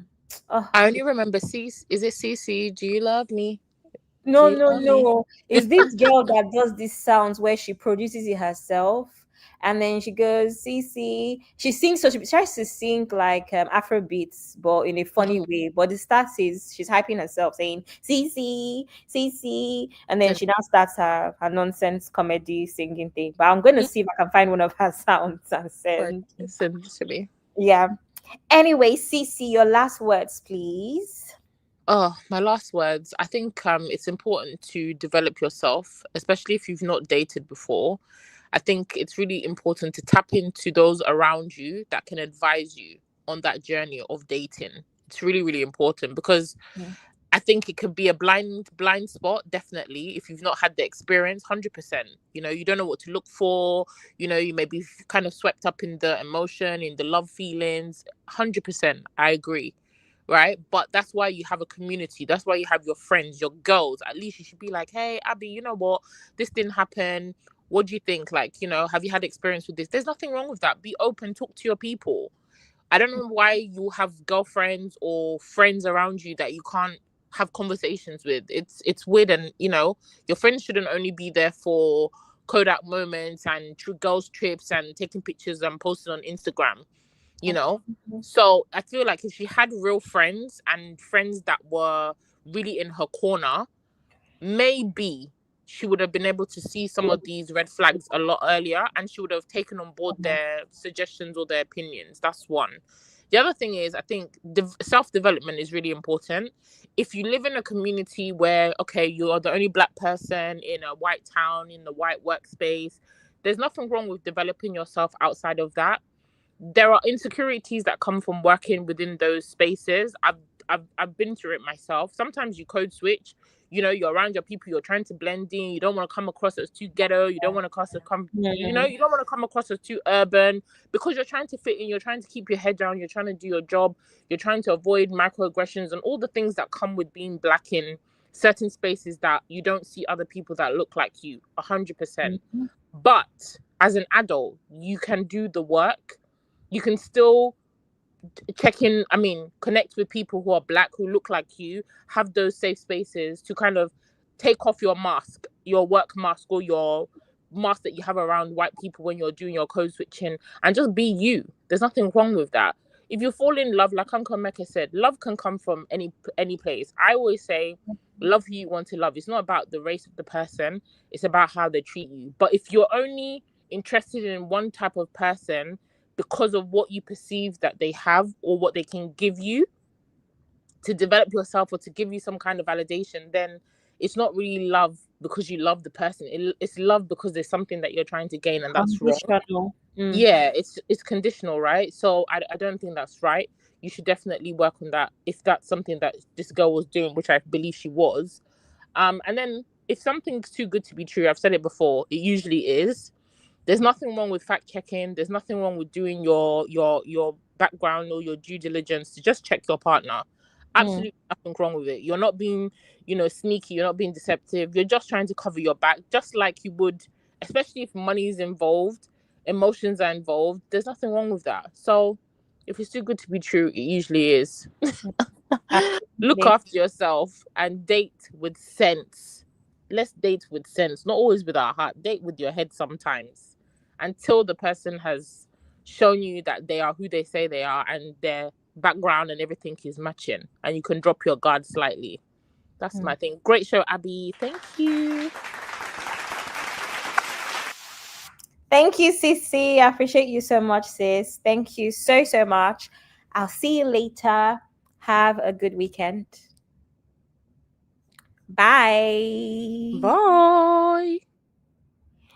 Okay. So, guys, I have one last video that I forgot to play earlier, and I will read a few comments from the TikTok and X as well. And then all heard of the Nigerian Prince Scammer, but who's ever heard of a Danish Prince Scammer? What the hell? There's this trending story called the Danish Deception, where this lady says her husband scammed her and her family out of $350 or so thousand. Yeah, she met this dude randomly and she fell in love with him, and he said he's a Danish prince or royalty. He was an Olympian, only to find out that this dude is a gambling addict with nothing but his height and his Lord Farquaad face. As a Nigerian woman, how do you let that happen? You're meant to be an expert when it comes to avoiding scams. You're Nigerian, bro. You're surrounded by scammers in your country. You know what I mean? The government scams you. People around you want to scam you, and you're rich as well. So it means you know how to avoid and to preserve your wealth. So how do you let some random tall Danish dude fool you? Huh? I don't get it. Is it the race? Is it the height? Because I'm pretty sure if it was a black dude, same height, come to you and says he's a Nigerian prince from the Edo or Yoruba, you'll be like, hell no, you're chatting nonsense. I know you're lying without even fact checking. So why did you not fact check for this dude? Huh? To make matters worse, he scammed other black women. Yeah, some black American, some other African ladies. I'm like, Jesus Christ, black ladies, come on, have some self-respect. Aren't you royalty at heart? How you gonna let some tall dude fool you? Huh? Do you know what the Danes were in history? The Danes were Vikings. He's a pirate, bro. This guy's got pirate blood in him. Okay, he's a criminal, bro. Honestly, what's the excuse? I really don't get it. It's like me, I'm open to dating anyone, don't get me wrong, yeah? White, black, Asian, I don't care, yeah? I have a thing for redheads. Imagine a redhead comes to me and says, oh, she's, I don't know, some lost Scottish princess or something, beautiful as hell, yeah? And she starts asking me for money. I'm dating her, or I'm getting close to her. She starts asking me for tons of money. I'm like, wait, aren't you royalty? What do you need my money for? Huh? Go to your damn royal family. They'll pay for you, man. No, you're not using my damn money. I don't care what you look like. I don't care where you're from. Yeah? I will treat you the same way as I'll treat any other lady I date. Yeah? If you want money, get the hell out of here. Okay? Maybe when I get close to you, when there's a connection, when I'm married. And me, I take long when it comes to dating. Yeah? So you will not get my heart straight away. I'll be observing every little thing. Yeah? Analyze every little thing. You gotta be picky when you're dating all these people. I'm just telling you. Men, women, whatever. You gotta be picky. So I'm shocked many are fooled by this. But hopefully you learn your lesson. Don't just look, oh, this dude is blonde, and blue-eyed, tall. Oh my God, he's royalty. He said he's royalty, so he's devil royalty. Oh, no. Have some self-respect. Damn.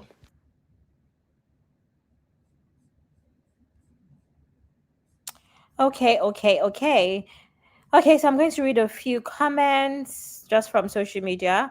This one says, watching the Danish deception on TikTok, and unfortunately, I may not be the empath I thought I am. I think I am because I'm only 5 parts in and just can't feel sorry for her. What do you mean this man told you he's a royal and an Olympian and you believed him? Does Google not exist anymore? My thing though is, when do you even say, oh my gosh, show me pictures? Not even because you think you're lying, but because that's what happens when you kind of get excited and all of that. Anyway, the second comment, one second. Second comment says, sorry, don't know what I'm doing. Remove. Okay. The second comment says, the Danish deception is also very odd because all my Igbo girlfriends would have been out of there immediately once he starts crying about money problems. But again, there's a very niche brand of Dallas women of color who loses all sense when it comes to a white man. The third comment.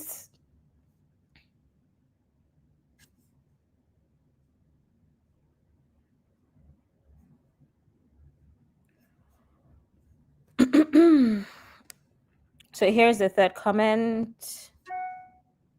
Someone says, Danish deception got that far because he's white and she's obsessed with whiteness.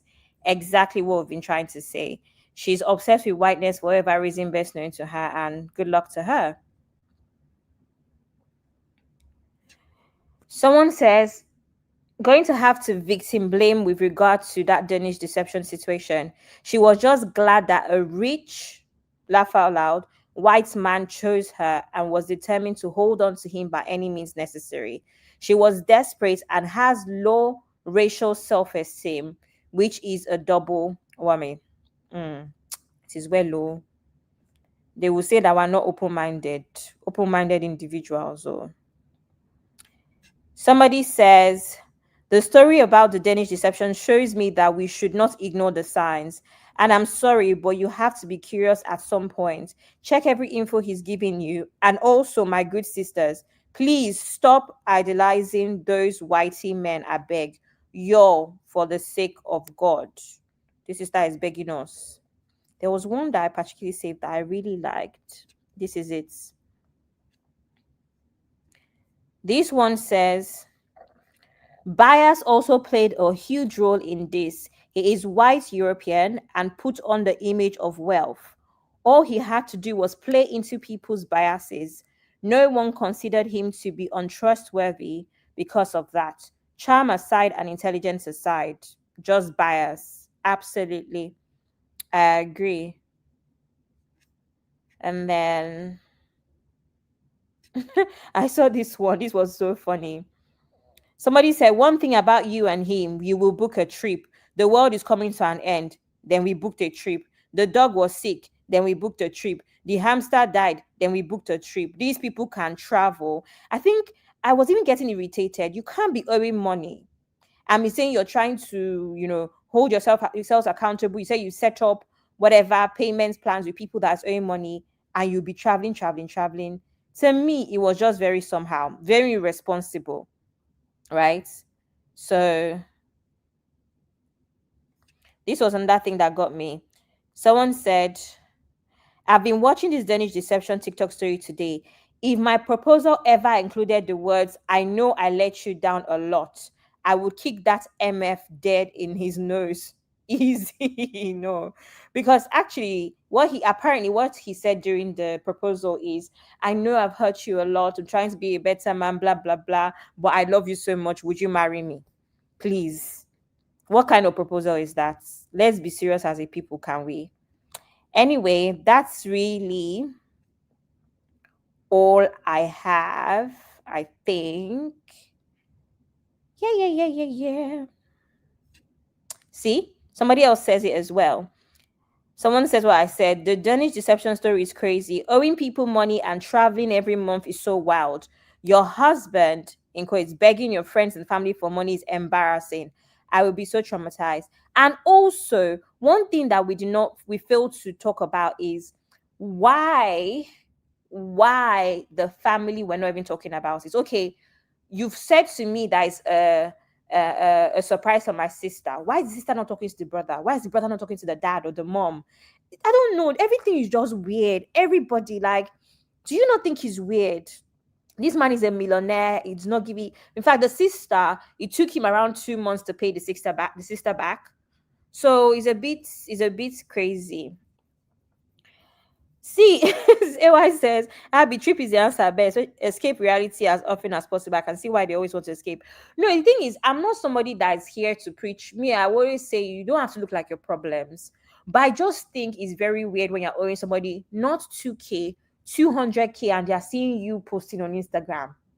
Traveling. Do you understand? I just find it's quite irresponsible. You're saying that you're taking this time out, you're trying to build a life now in Dallas since he's moved from Denmark, and you're spending money on travel rather than actually building after IRS has frozen his account. It's not making sense. It's not, like, it's very irresponsible. And again, that's why I always say, I've said throughout this thing, that I don't believe that she's a victim. She's more of an accomplice than a victim in this situation, unfortunately. She is, because you're crying about what he's done to your family, but you put your family in that situation and you're still complacent because you're still booking trips and following him, knowing these issues. Do you understand? So she's irresponsible, and she's all about the image. Now, when you put everything together, from the looks of the man, her wanting their relationship to be this aesthetically pleasing social media relationship, to the traveling, highlights upon highlights on social media. Mind you, I haven't checked today, but up until 2 days ago, she still had him in her highlights on Instagram. So it seems like it's just about that. She likes that lifestyle. And that's why, even that, let me tell you what even pained me. That Central Pay trip. And she said, oh my God, I've never been here before. This is why a lot of us are working hard, so that our daughters will not go and tell man that she has never been to a nice hotel before. So that our daughter will not go and embarrass us outside and tell common man, that this is the best hotel she's ever seen in her life. God forbid. This is why our parents are working hard. So I will not go and embarrass them outside. Because act like you've been there before, girl. If you don't know how to pronounce the word before you enter the fancy restaurant, go to the bathroom and go and learn how to pronounce the word. And come out and be Let him know that you self, you know, be small babe. Go and learn the pronunciation of don't go and say Dom Pregnon. Go and learn it. Oh, it's called Domperion. Okay. Can I have Domperion, please? Practice your rich laughter. Practice your rich laughter before you go. So that he will know that you are not a small babe. Okay? Okay. Let me read comments from my real fam, and then I'm going to end. Book that trip, the debt will still be there. Exactly. Just escaping reality for temporarily. Temporarily. You will not go to toilet, you will not go, you just say, hey, can I have champagne? You go to the bathroom and check how to pronounce the champagne. So you come out and you embarrass your ancestors. So I'm going to say is that Bieber says that doesn't add up. They all never mention borrowing to exactly. Okay, you don't want to mention to the person that they are trying to surprise. How about each other? Not the brother, not the cousin. I don't know. It's looking like juju actually. Maybe they have Danish juju and we don't know about it. I said somebody is a thief, now they laugh me. She has long throat. Isabiba says fake life. And Tinku says she definitely has some issues with the family. I still do not understand how they communicate. And Tinku, she's actually put it out there like her family are the best thing. They are very, very close. In fact, the reason why the man was moving to America is because he's seen how close she is with her family and her friends, and he didn't want to take that away from her. That's the story that she painted, that they are so tight, they are so close. Even her cousins, not just even her siblings and her. So I don't even understand how they were not communicating with how close they are. It's even him that seems to have a slightly dysfunctional relationship with some people in his family. Sissy say, oh my God, seriously. Missy is saying she should have been sitting, putting, selling houses and holding another job with one big. She had though, like Sister Sue said, she worked for KPMG. She had 2 jobs. She had the accounting job and she had real estate. So the girl was even making money. To be able to lend man over 30K. She was making money, but she got distracted. That's another problem with women. She got distracted and now started traveling. So she had to even, I forgot to say that she had to quit one job or something. He wasn't getting as much. She wasn't doing as much with her real estate job because she was spending so much time traveling and maintaining this long distance relationship because she also felt like she would be dependent on this man financially. Yes, she said that. But like I said, this story is so long. I spent almost 2 hours narrating the story itself. So there's so many parts that I just felt were not relevant. But she said that she quit her side gig so that she could spend more time with him because he was financially stable. So she felt like she didn't have to worry. And of course, he reassured her that she's good. As long as she offers him loyalty and respect, they're good to go. So Shih Tzu, Ojukokoro, really and truly, Sis AY is right. She has long throat. His Abiba is saying that's why she would have drawn to the story. He was exactly. My people will call her Wobia. Nagon remain for both of them to rub each other. Chopper helper is laughing. Everybody's laughing. YOLO. Since AY is saying, talk your talk, I'll be yes, so no acts like your problem. Aspire to perspire. Champagne. Yeah. Google even has the sound in case you are not understanding the right thing. Press the sound so you can hear. So I won't go there and say, oh, I want filet mignon. You will know that, can I have filet mignon, please? Can I have champagne? Go and let us pronounce it in the toilet before you come out. So you won't embarrass your family members. Thank you very much. Long throats for sure. Danish Juju for sure. Anyway, real fam, thank you so much. I started this show feeling so low because I actually have a bit of a cough and all. So thank you so much to Real Fam VIP. Love you all so much. And thank you to other people that have joined the show. Thanks so much. I really appreciate. And I will see you on Monday. So initially I had the show with Auntie Yinkus today, but we managed to move it to Monday. Thank you to Auntie Yinkus for also being very understanding as to why I wanted to do this show today. So we see this, we do this on Monday called Ashrebi Wahala. And that's what we're going to be doing Monday. And I'm going to be featuring Auntie Yinkus Pepe. So that'll be the next show. But obviously, you know, Uncle Ben is going to be here this weekend. And I believe Uncle Ben is doing more of this show, but different angle, more from like, you know, Uncle Ben now, like Coconut Uncle angle. So he's going to be doing that. So thank you so much. Love you too, sis AY.